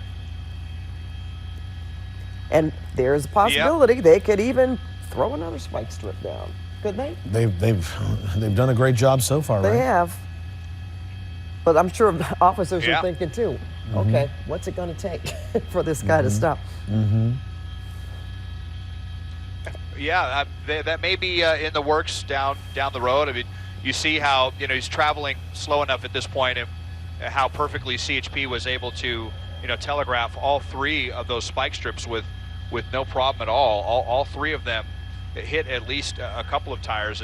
I think this is only the 3rd or 4th time I've ever even seen CHP using spike strips on the freeway, and they've used 3 now in one pursuit. But that's just kind of the nature of this pursuit when you have a driver that's keeping everything to one lane and is going at such a slow speed. It makes it very easy for CHP to get out there in a pretty safe manner and throw those spike strips out. And yet, despite all of the success, it still drags on here as we're in the West San Fernando Valley coming out of Calabasas. A lot of sparks there just coming out of those rear tires. So how much longer can they hold on? And dragging on is right, Desmond. We're about an hour and a half plus into this pursuit right now, and we have a very disabled big rig right here continuing to go down the freeway 101 southbound at Parkway Calabasas, exit 30s, you see there on your screen. Right now, speeds 30 miles an hour for the most part, not veering too much from that. and passing exit after exit. And as you were saying, Pat, not going to take any of them because No, and it'd that be very difficult. Mulholland, that is that would be a difficult turn for a semi that big. And it's you know, one thing to note that the driver seems to be, we have seen inside a couple of times, seem to be pretty calm behind the wheel. We haven't seen any erratic movements that this person could be agitated in the least, and has certainly kept control And of calm, this vehicle yeah, for very calm. for the most part. Now, is that you, Desmond, or is that? No, I apologize if maybe you heard an alarm that I had No, set we're on talking my No, we about phone. saw a the night light. sun. It was a night sun. Is that from your truck?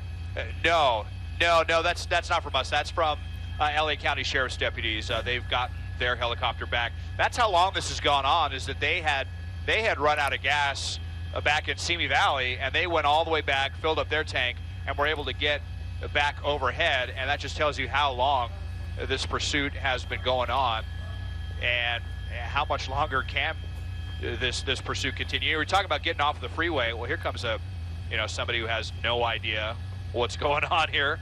They're going to slow down, and then this person as well, if they saw the lights coming or if they wanted to stop and get video for Twitter. Who knows? I know we're seeing a lot of that, but yeah, we at this point we really don't want to see this person get off the freeway, because it's going to be pretty difficult for him to stop this car. I mean, even though he's going 25 or 30 miles an hour, if you've got to get off the freeway and then suddenly slam on those brakes, well, those brakes are not going to be slowing down tires anymore. They're slowing down metal on concrete. Yeah. So that could create a whole other hazard. So the best case scenario is just going to be that he's going to run out of tires, or the truck's going to overheat, or he's just going to get tired of controlling a big rig that only has about maybe half of its tires, and this thing will just come to a slow stop. Well, I almost thought he was driving even slower now. The next exit he's going to be coming up, he'll be in the Woodland Hills area if he continues to travel. Yeah, we know traffic gets a lot Coming up heavier on once you're in Fallbrook. that part of the San Fernando Valley. Coming up on For Fallbrook sure. Avenue. And again, those off-ramps are very narrow, so don't see him making any kind of moves like that. If he's going to do anything, it would have been right there, that Mulholland Drive, Valley Circle, a split. But he didn't. He is continuing on the 101 southbound. And again, soon we'll be entering into the Woodland Hills area. This is a chase that started in Bell. That's right. It was at 5th and Indiana in East LA when we picked it up.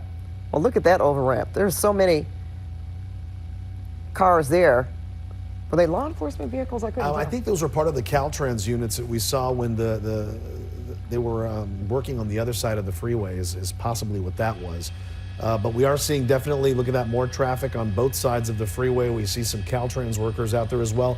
Plus the looky-loos that we've seen on the overpasses trying to capture some of this pursuit on their own phones and just to witness it for themselves. And again, we're talking about coming from the city of Bell, going through East Los Angeles, ending up on the 5 freeway, northbound, then the 118 freeway, then the 23, and now he is on the 101, heading southbound back towards the city of Los Angeles in the Woodland Hills area right now. And this truck is damaged. Not exactly sure, Desmond, how many tires Are left, right? Someone kidding. tweeted me and asked me how many were on the truck. Well, not exactly sure, maybe at least 10, but right? Are these 16-wheelers? We keep hearing 16-wheelers. Yeah, so, well, let's see if we can add all these up. So, yeah, they got 2 tires in the very front. Then there's 2 sets of rears. That's 2 each. So 2, 4, 6, 8. I think that's 10 tires on the semi itself. And then you've got, I believe, 8 tires in the rear, because those are dual sets as well. So, yeah. But we don't know exactly, right? I guess. We don't know exactly how many were damaged. Yeah, right. Well, okay, it looked like he had almost a full complement on the passenger side, but he's missing both front tires. He's missing at least 1 full set in the back. I think he's down 6 or 7 tires, so he's down to, maybe 9, 10, 11 tires. They actually did do another spike strip there. But here's the problem at this point is they're throwing the spikes out in the front, and then those spikes are first thing they're hitting is the metal in the front, which, you know, from the tires that have already fallen off. And I think it's kind of messing with the spike strips. Bending the By the spike time strips, they get to the rear tires, it might be bending the spikes or flipping them over. So it's not even clear. We saw that last spike strip come out, and I don't think that was the fourth one we've seen, and I don't think it was effective. It's kind of hard to say what else they can do, Pat and Juan. Well, yeah, like they've been doing, right? Follow. If they want to throw another spike, they possibly could. But at this point, maybe just wait for this person to stop. He's passing Topanga Canyon Boulevard. If he keeps going, he's going to end up in the Tarzana area, then Encino. And I'm just naming the possibilities of what lies ahead. But we're not exactly sure at this point, just as I'm sure CHP is doing the same thing, paying close attention. They've got several units that are following this truck. The LA County Sheriff's helicopter is overhead. Well, now, see that? That was the most sparks that we've seen during this we've seen pursuit. so far. Would you say, Desmond, did something come off? No, I don't think anything came off there. It was just maybe he hit a pothole or something there, one of the rear tires, and yeah, there was a good little flurry of sparks coming out of the rear. Well, you know, the CHP has really done a great job at damaging this truck here, this big rig, as we're watching it continue to go down the 101 freeway there. A stolen truck from the Bell area, as we've been reporting, and it's been going on. We're going into more than an hour and a half, Pat, that we've been following this, More right? than an hour, and we have been the only station on this particular pursuit. That's right. We have watched everything unfold here on KCAL 9. And folks, the interesting part of this too is that the victim actually saw his truck being stolen, called CHP, reported it as he was following and this still truck. tailed this truck, and until as we, the CHP showed up. We're not exactly sure. Okay, he's at DeSoto Avenue now. We're not exactly sure what happened to the victim. I was curious about that. Was he still following this truck? Did he know this person? We don't know that for sure. Was this another employee that worked at Bell? So a lot of those questions have yet to be answered, but this has been a very unusual sight, and then certainly, I guess, a class on just how far these semi-big rigs can travel. And we understood that this big rig here had a half tank. That's right. Right? One thing I know for sure, Pat, is that we're going to stay on top of this till the very end. If viewers have been with us all this time, we want to definitely let them know that we're going to show them how it all ends, right? That's right. And right now, we're going to turn it over to Susie Suh and Jeff Vaughn over at KCAL 9 News at 10 o'clock to pick up our coverage. Pat and Juan, thank you so much. This is KCAL 9 News at 10 o'clock. This is breaking news of a pursuit of a big rig driver wanted for stealing a semi out of the city of Bell, out of the IFS food service yard near 5th and Indiana. Susie, CHP used spike strips at the 118 near Moore Park, and that has resulted in this big rig losing several tires. That's right. The victim is the one who actually called 911 earlier near the East LA interchange. It had just happened just after the 8 o'clock hour, just before, I should say, the 8 o'clock hour. As Jeff was just talking about, the truck went over some spike strips and the rear tire was blown out. Several tires have actually fallen off. We're going to show you the highlight of that here, as you see on the right side of your screen. But we are now in the city of, I believe it was Woodland Hills when we were earlier. Looks like we're back on the 118. That was the 118 earlier on the right-hand side, and now we're in Woodland Hills. As I mentioned, this started in East LA, but this truck has been driving all over this place. I mean, all over the place tonight. We know that we picked it up in the Pacoima area, just off the 5 freeway north, and then it went on to the 118, as we just showed you on the right side of your screen. But this has been going on for almost 2 hours now, Jeff, and finally we're seeing signs of it actually slowing down. Yeah, because it's got not a whole lot of rubber left to drive on. It did go and started in Bell, has gone through Burbank, Pacoima, Simi Valley, Thousand Oaks, Calabasas, now Woodland Hills. This is on the 101 southbound. I'm pretty surprised it was able to make it up the grade. Southbound 101 at Las Virgenes between that and Parkway Calabasas, but it did, going about the speed that you see it right now. Up in Sky 9 is Desmond Shaw, who has been with us from the very beginning of this pursuit, and we understand that the trailer is empty. We don't know exactly the circumstances as to why this big rig was stolen, but Des, it just keeps on, as you mentioned earlier, trucking and going, and just like the little engine that could, it just keeps on going and going and going.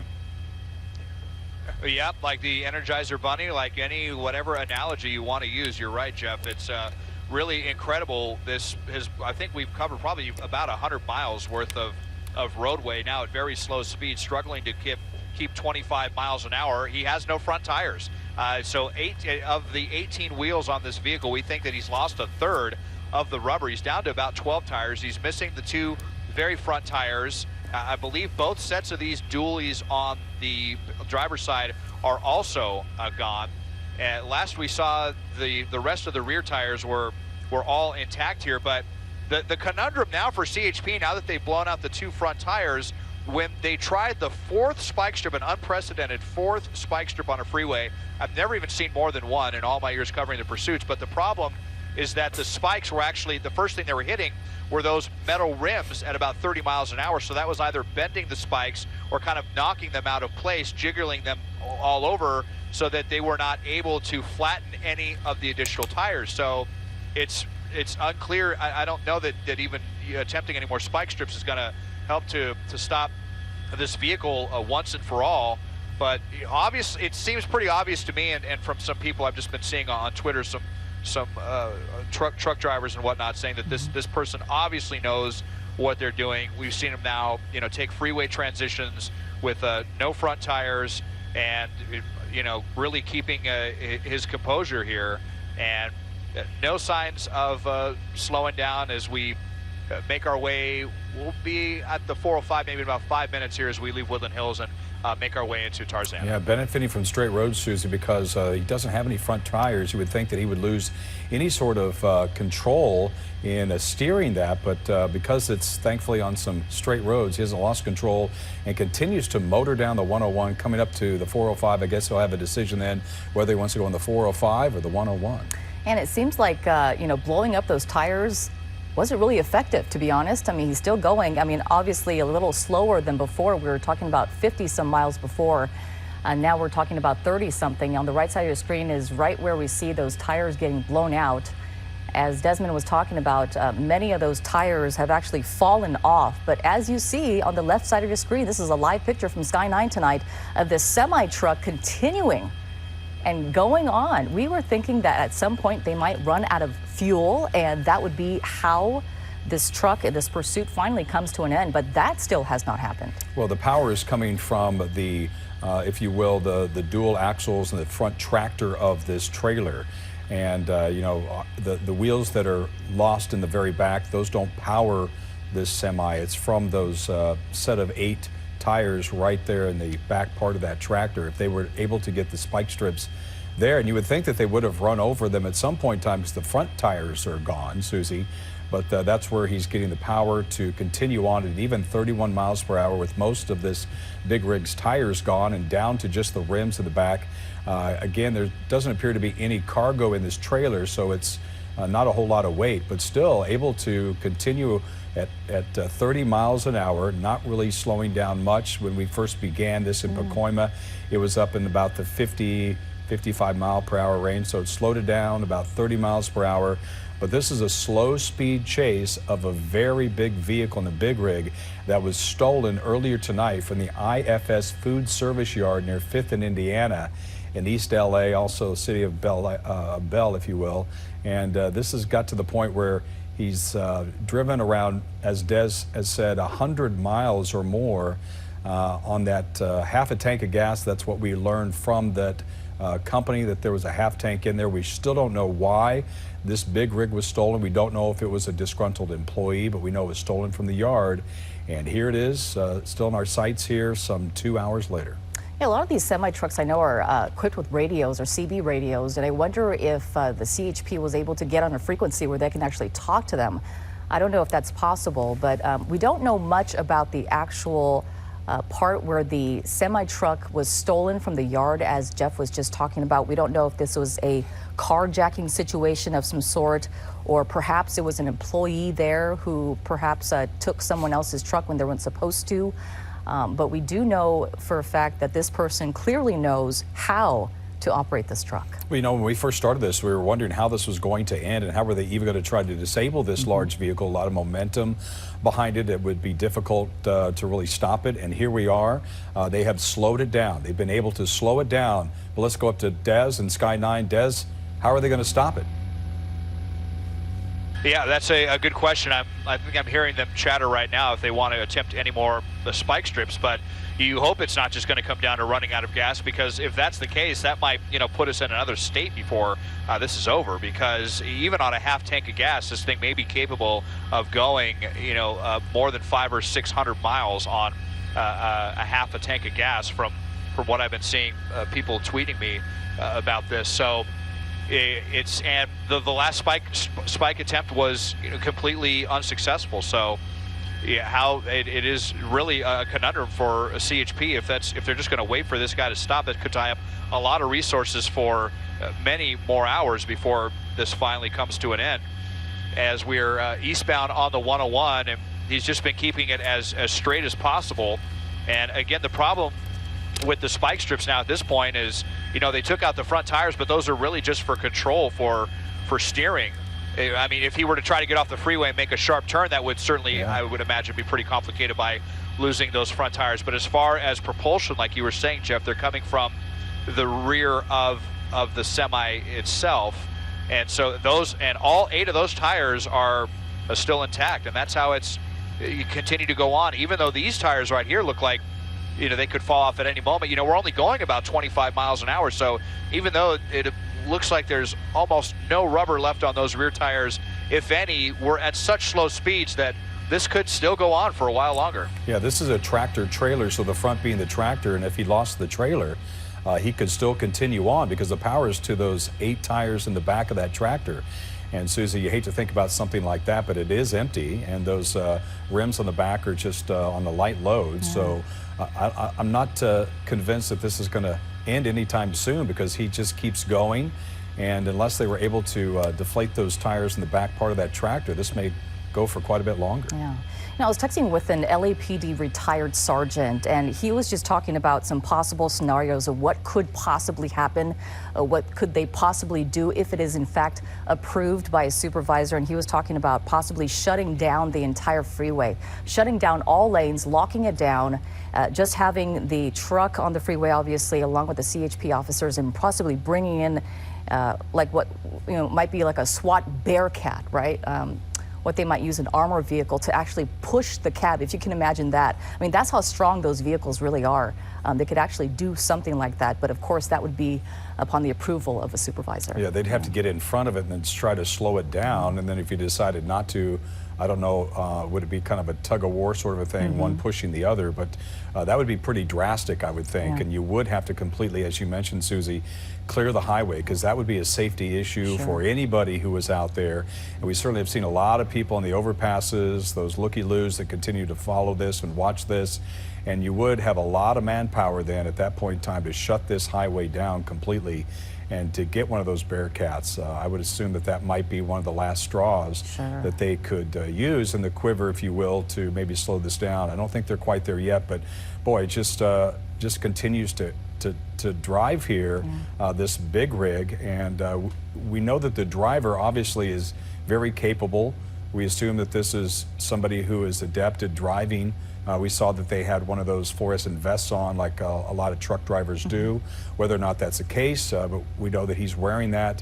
And obviously, we've been following this long enough, Susie. We haven't seen any aggressive, crazy behavior from the driver, like he doesn't know what he's doing. He's kept it under control despite the spike strips. I understand 3 at least, could get that confirmed with Des, but I lost the rear set of tires, I lost the left front tire first, and just down to rims, and still keeping it under control. Yeah. Let's go back up to Desmond Shaw, live in Sky 9 for an update. Desmond. Yeah, Susie and Jeff, I think it's 4 spike strips that we've seen now at this point, but that last one was completely ineffective, because the first thing it hit were those missing tires in the front, and I think that damaged the spike strip itself before it could make it back to the rear tires of the actual tractor itself and flatten any of those. So don't anticipate any more spike strips.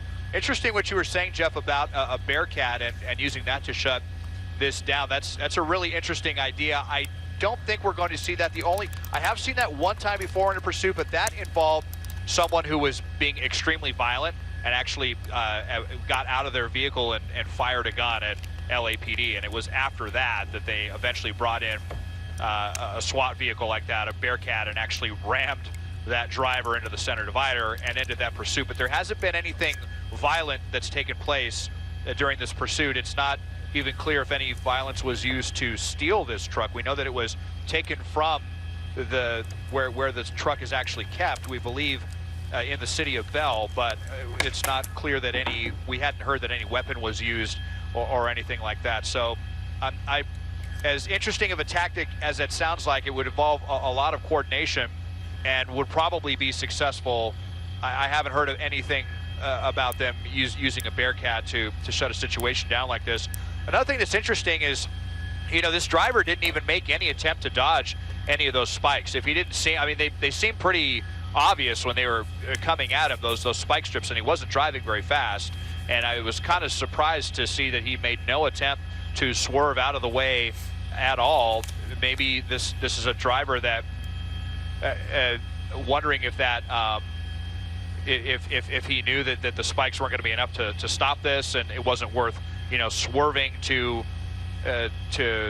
avoid the spike strips or what. But that was just another thing that I noticed. Now, another thing, Jeff and Susie, I'm hearing CHP thinking that this van up here maybe somehow trying to get involved in this pursuit. They're talking about that white van, it sure and seems they want like to keep it's an eye trying on to it. slow And you can down. see, and look at now. You can see the spotlight overhead from CHP, and here comes CHP right now. They're going to come give this guy a talking to, tell him to get out of the way, let us handle this. Getting way too close to this situation. And, We've seen that before. We'll see what happens with that van, but now it looks like they're we've seen that before. People we've that actually seen. think that they need to get Go ahead, involved Jeff. in trying to slow this down for some reason. We've seen some pickup trucks that have been involved, the drivers that have tried to thwart these police chases. That's not a good idea. Of course, CHP going up there using the loudspeaker to tell them to move on. And Des, it looks like that has happened, but this driver, Susie, just content to continue to drive, maybe just to run out of gas and buy time. At one point in time, I thought I saw the cab light come on and off, and I've seen that earlier in our broadcast here, so I don't know if that means he's well, you see the headlights that are coming on and off now. See that? So I don't know what the driver is doing behind the wheel now. I think one of the things that we have to really consider is what's inside this truck, right? I think officials are really taking caution for that reason, I think, because obviously if there's something in this truck that could possibly harm the public, if they make contact with it, they don't know what's inside this truck right now.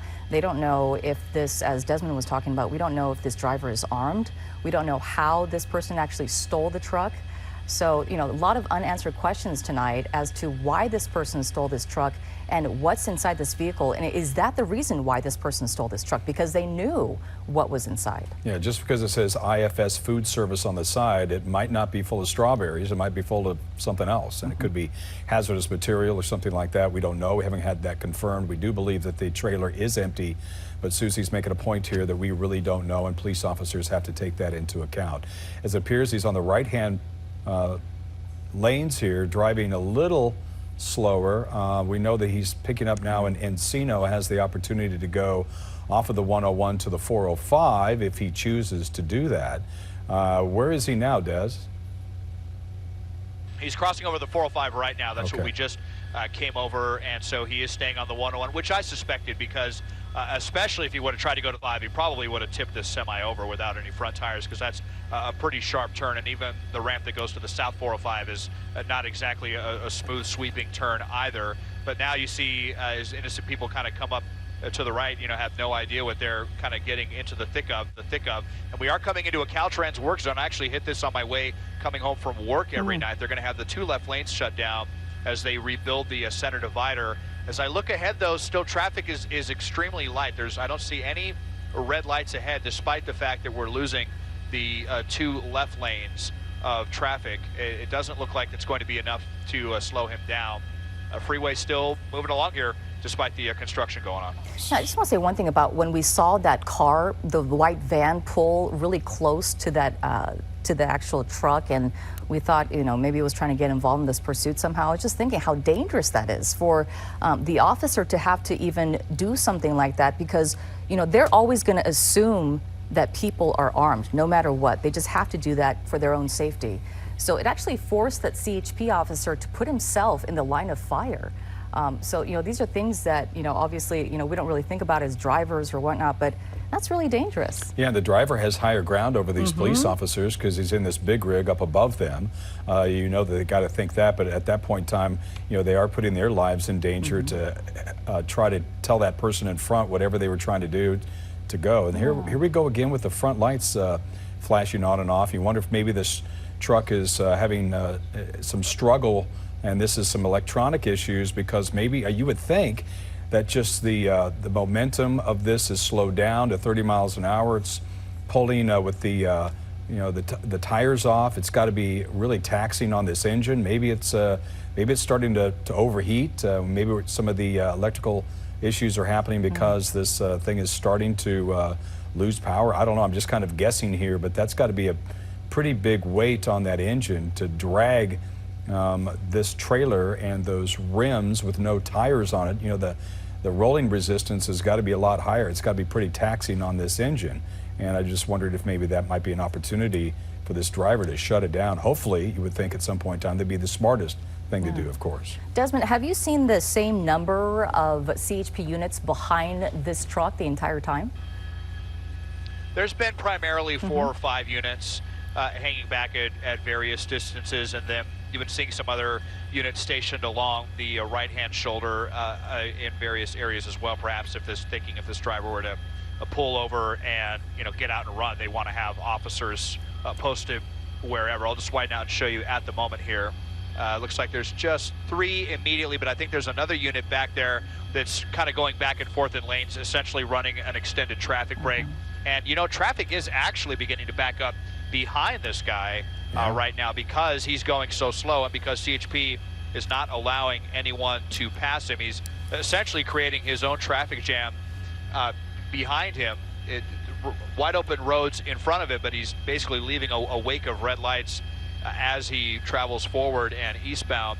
And he'll be getting towards the 134, and then that's kind of an interesting one, because the 134 is on the left side of the roadway. That's the one that goes straight.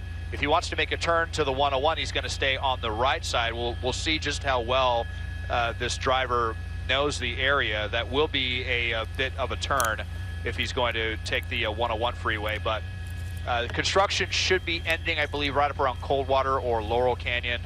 And here we go now, well past the 405 through Sherman Oaks, and soon we'll be in Studio City. Yeah, and you got to wonder if they're able to maneuver that without the front tires. I mean, there's no way I would think that he'd be able to make a left or right turn, a severe left or right turn, but he's been able to make some maybe some just curves, some slow curves, if you will. And we've got a couple coming up, but then of course when you get downtown, there's a little bit of a bigger curve, and you wonder if he'd be able to maneuver that. Of course, if he stayed on the 101 and didn't go left to the 134, that's a pretty good turn, and I don't know if you'd be able to make that just because of the fact that he doesn't have any front tires.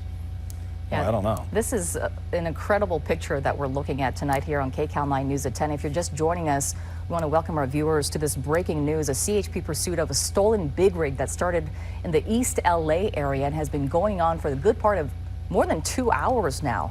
And it has been a slow pursuit. The fastest that we've seen this truck driver drive is about 57 miles per hour, I believe. That was the highest speed that we've seen.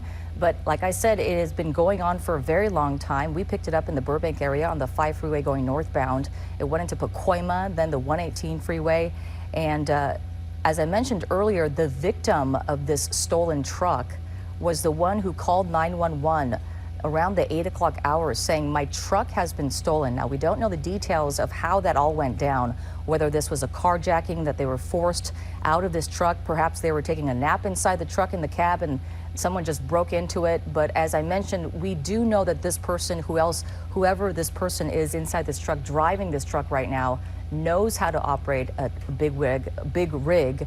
And that leads us to believe or possibly speculate that this person could possibly be an employee of this IFS Food Services, which is which stands for Individual Food Service. It's supposed to be Southern California's premier distributor, that's what they call themselves, of food, paper, plastic as well. So we don't know what's inside this truck. That is on the right side of your screen, the van that was possibly a part of this pursuit for just a minute there. They were really close to that truck, slowing down just in front of it. We don't know if they're trying to help out CHP, but we know that the CHP said, no, no, no, right there. You see them pull up and probably giving them the directions over the loudspeaker saying, you know what, you need to get out of here. We are in the middle of a pursuit. And so you see them speed up and move after that. Yeah, officers deployed a spike strip on the 118 in the Simi Valley area. A short time later, one of the tires, the front left tire, which you see there, blew out and just was going across the highway on its own. Things slowed down as the driver then made their way into the Thousand Oaks area. Then some of the back tires blew out. That was on the 101. This big rig ran over at least, we're told, 4 spike strips from Simi Valley to the Thousand Oaks area, another one in Agora Hills. As we're taking a live look here, it continues in Sherman Oaks on the 101. And Desmond Shaw is live overhead in Sky 9. And Des, we continue to just see this thing moving about 25, 30 miles an hour. No signs of stopping, but I did see the headlights flicker on and off. It doesn't appear that I guess the hazards in the trailer are still working, but something appears to be going on electronically with the vehicle. I wonder if maybe it's strained under all of the stress, lack of rolling resistance, and lack of tires. Maybe this will come down to an end if it just has a mechanical problem, maybe. Des? Yeah, Jeff and Susie, sorry, I was just coordinating with my pilot here because we've actually got to think about, fuel as well. And depending on how much longer this continues, he's going to be making his way now towards the 134 and the 101. But at some point, you think this driver would just get tired of this. I mean, it's got to be kind of difficult to control, and it's going to end the same way no matter what is happening here. So if this is just somebody in a really troubled state of mind or what, if they're just kind of zoning out or having a mental breakdown. But we're going to be making a decision here between the 101 and the 134 for this driver as he's almost out of this construction zone. Yeah, this all started about 8:14 tonight, live during KCAL 9 News at 8 o'clock. Of course, here it is more than 2 hours later. We continue to follow this pursuit of a big rig driver wanted for stealing a semi out of a IFS food service yard near 5th and Indiana in East LA, the city of Bell. They did use spike strip CHP on the 118 near Bourne Park, where he's lost several tires during this pursuit. And Susan, we continue to keep this in the center part of your screen, as this is like many pursuits, you just don't know how it's going to end. Yeah, and you don't know why this person stole this truck. As Desmond was just talking about, is this person having a mental breakdown? Are they a disgruntled employee of this IFS Food Services company, perhaps, where this truck was stolen from? But we do know this person definitely knows how to drive a truck, a semi-truck, and that requires training. So we're wondering if possibly it could be an employee. Yeah, the owner had said that that trailer is empty. The tractor is still with the rubber on the back 8 tires of that tractor appear to be intact, and that's what's giving power to the road and why it's still able to drive after more than 2 hours, and after those spike strips have shredded off the 2 front tires and the 2 sets of tires in the rear axles. But it still continues to drive about the same speed, 25 to 35 miles an hour. This is on the 101 now, Valley Village area. Coming up, this is not too far from our KCAL studios here, actually, on the 101 and the Laurel Canyon exit. And, you know, it's interesting how this driver has been able to hit these straight roads to the point where he doesn't have to necessarily maneuver and drive left or right, because I think that'd be very hard to do with no rubber on the front tires and just having rims. It's true, and it looks like he's staying on the 101 freeway, if I'm not mistaken, so far, Desmond? Susie, I'm sorry, can you repeat that one more time? That's okay, it just looks like he's staying on the 101 and not getting on the left-hand side toward the 134. Yeah, it does, which is kind of surprising. Let's see what happens here, because I'm just going to widen out and show you the turn he's going to have to take. That's a little bit dark, but and I don't want to see him, yeah, you know, he can't swerve because there's kind of a curb right here. So he's going to stay on the 101, even though he's only about 25 miles an hour. So he'll probably be able to take this even without the front tires. But this is going to be, yeah, okay, so there's that Tahunga Avenue. And we'll be coming around the turn just up here and downhill. So this is going to take us towards the tail end of Studio City, Universal City, and then over the Cahuenga Pass, and then down towards the LA Basin as well. Well, you know, there is a slight hill right there by Universal Studios that you wonder, with just down to the rims, it is getting power to those or those 8 tires in the tractor, but we did see it was able to go. I actually didn't think it was going to get up that hill between Las Virgenes and Parkway Calabasas in Calabasas, but it did in the very same fashion that it's doing right now. But that is a smaller hill. It is a little more extreme, a little bit more elevation, if you will. And you just keep thinking that ahead that might be a reason why he would be able to slow down, but we haven't seen that yet, Susie. We've seen bigger hills that this tractor trailer and the driver of this stolen semi have been able to go up. Yeah, tires blown out, multiple tires blown out on the semi right now, and this is what we're seeing. They have certainly slowed down a bit, but not that much, I would say, for someone who has no more tire. I mean, on some of these wheels here. Right. And on the right side of your screen is shots from earlier this evening, I believe, what we're looking at. And on the left side is the live picture, but as we've been talking about, we have been watching this happen. On the right side of the screen is when the tires are actually blown out by the spike strips that we're talking about. But on the left side of your screen is a live picture. And when we talk about, 2.5 hours of driving, and we know that at some point this person is going to run out of fuel. It hasn't happened yet. We're talking about, consideration for our chopper for fuel right now, because it has been such a long pursuit and we've been covering it the entire time. But as we've been showing you pictures on the right side of your screen of those tires being blown out by the spike strips, you really got to give it to the CHP to even attempt something like that, because as we were talking about earlier, the protocol that is required to get these spike strips out there, it is not just that you throw a spike strip and then they go over it. You really have to get in front of this truck. You have to get it, in front of it enough, and you have to have enough time to put it out there. You got to throw it out there. You got to hide so that they don't see you, and make sure you're out of harm's way. There's a lot going on when you put down a spike strip, especially on a freeway that's not shut down. Yeah, and that driver didn't seem to attempt to try to get around the spike strips or anything like that. As you see some of the sparks flying from those rims in the back of the semi-trailer. And you got to think when this first started, you and I, Susie, when we first went on the air with it here at KCAL 9 News at 8 o'clock, that this was going to be a long pursuit, because that's what these trucks are made for. These are long-haul truck drivers, these 2 tanks on either side.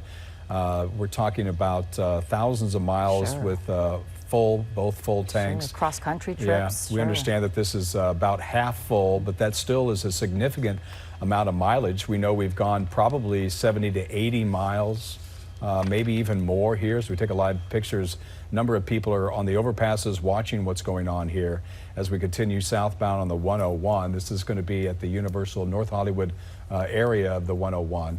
But this is something that we knew was going to take a long time. Even if you waited for this to run out of gas, I got to think it's going to be another 2 or 3 hours. This could continue, and he's dragging along, the trailer, of course, and that's probably going to not help the gas mileage, but still, depending he's probably on how much got is in there, right? a lot of gallons of gas left to burn. It's true. How much cargo, if there is anything in that truck, how much of it is in there, and is that the reason why this person stole this truck?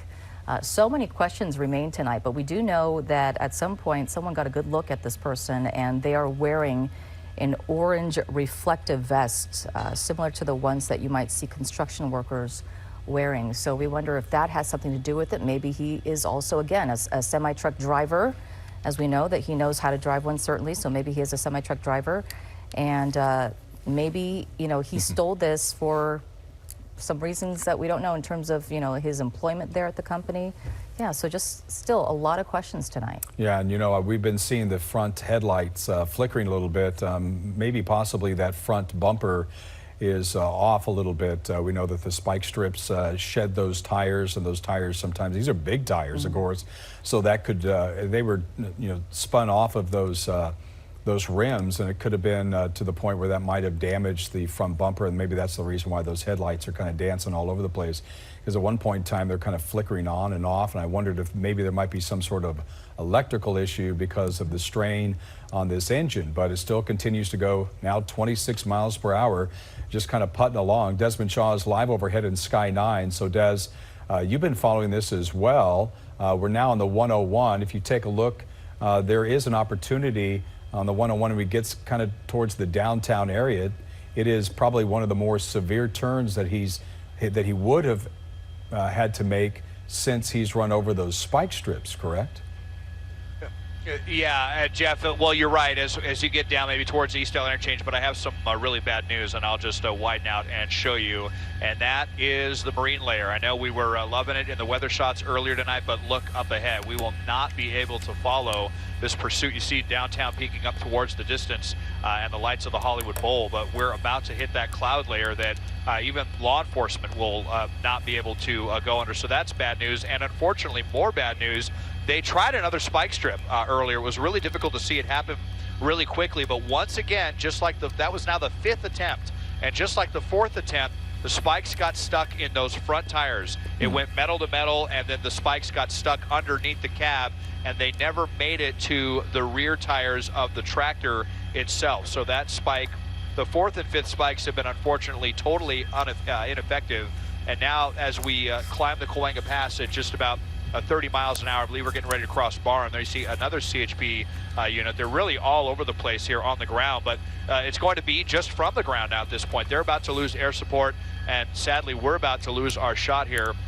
Again, as we make our way top of the Cahuenga Pass, we're about to hit some really low clouds. Okay, Des, well, we see that marine layer. We want you to be safe, of course, so we're going to break off from this, but rest assured to our viewers, we'll be able to follow this and bring you any updates here. And of course, CHP, Susie, will be following this on the ground.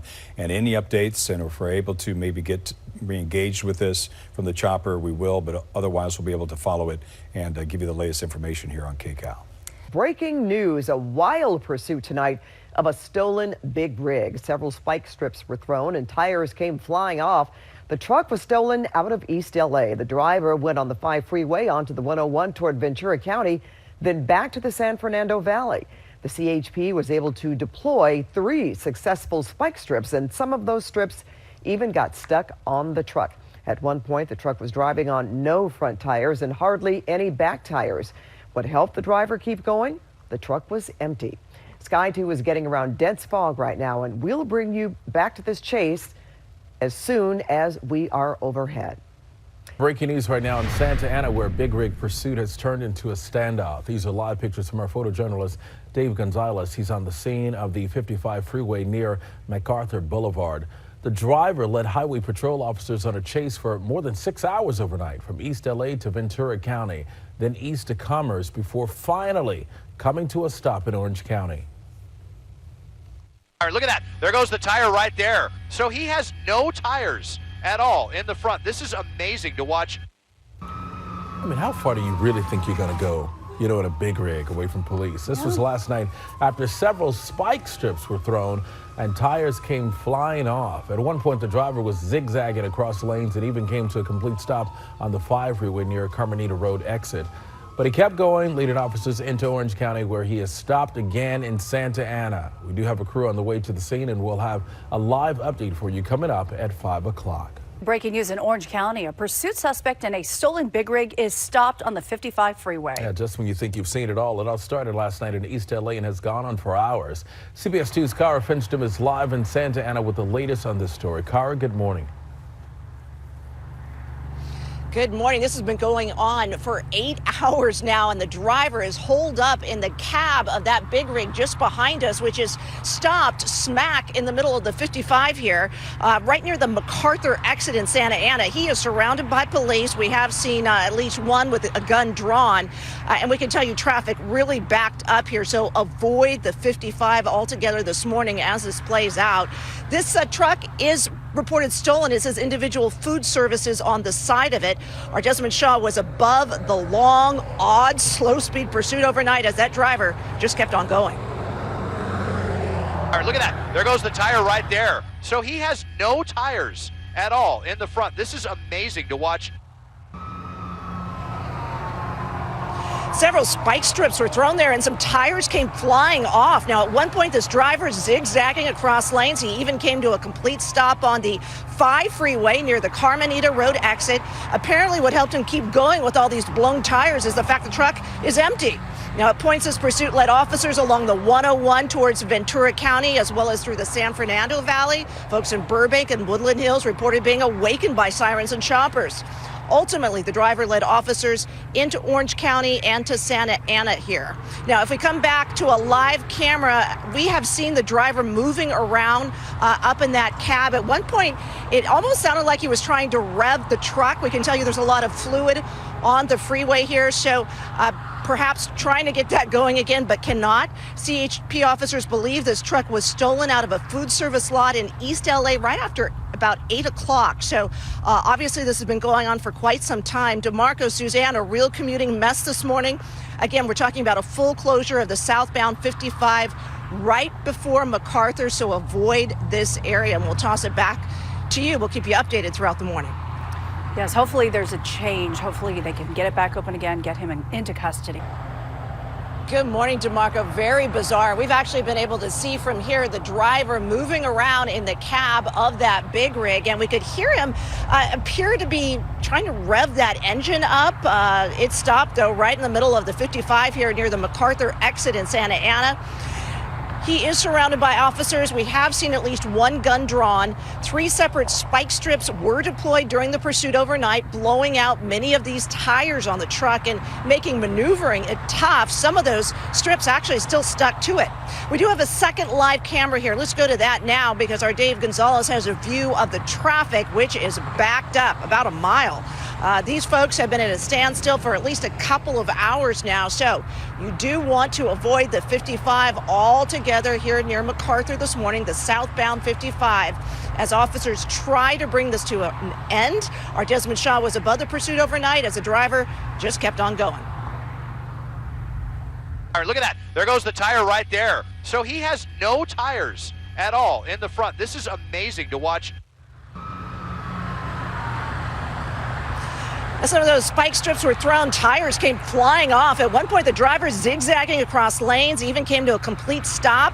At points, this pursuit led officers along the 101 freeway towards Ventura County, as well as through the San Fernando Valley. The fog not helping the situation early this morning. Now, ultimately, the driver did lead officers into Orange County and Santa Ana here. It was a slow-speed pursuit all the way, which, if we come back live here now, you can see has slowed all the way to a stop. CHP officers believe this truck stolen out of a food service lot in East LA last night, shortly after 8 o'clock, and this has been going on since then. There have fortunately not been any reports of anyone hurt. And we'll toss things back to you, DeMarco and Suzanne, but again, a commuting mess this morning. Avoid this area. And Cara, Suzanne and I were just talking to each other. You can only imagine what those people who have been stuck in traffic for quite some time now, what they're thinking and having to deal with this situation. Let's hope they can get it under control quickly. All right, Cara, thank you very much for that report. Good morning and welcome to CBS 2 News at 11 and streaming on CBS in Los Angeles. I'm DeMarco Morgan. The semi had been driven down to its rims when the suspect came to a stop on the 55 freeway early this morning. The chase lasted for more than 6 hours overnight from East LA to Ventura County, then east to Commerce, before finally coming to a stop in Santa Ana near the MacArthur Boulevard exit. It then turned into a standoff that left drivers stuck on the freeway. CBS 2's Cara Fincham is live with a look at how it all ended for us. Cara, good morning to you. Good morning, DeMarco. You can see the spot where this all ended just behind us here, and traffic finally back to normal, flowing freely after what was one long and crazy ordeal. This is how a nearly 13-hour pursuit and standoff ended on the 55. The man suspected of stealing a big rig and shutting down the freeway put his hands in the air. There was some type of communication. We convinced him to come out. He came out peacefully, and he was taken into custody. He did appear to be scared. Fortunately, nobody, including the suspect, was hurt, but he is now under arrest and expected to face a long list of charges. Again, a CHP spokesperson tells us it's standard protocol for officers to surround a vehicle in this kind of standoff situation with their guns drawn because they don't know whether that suspect might be armed. But they say in this case, it does not appear that the man ever had a gun. DeMarco? Oh, and it's a good thing it is finally over. Kara Fincham live in Santa Ana. Kara, thank you for that report.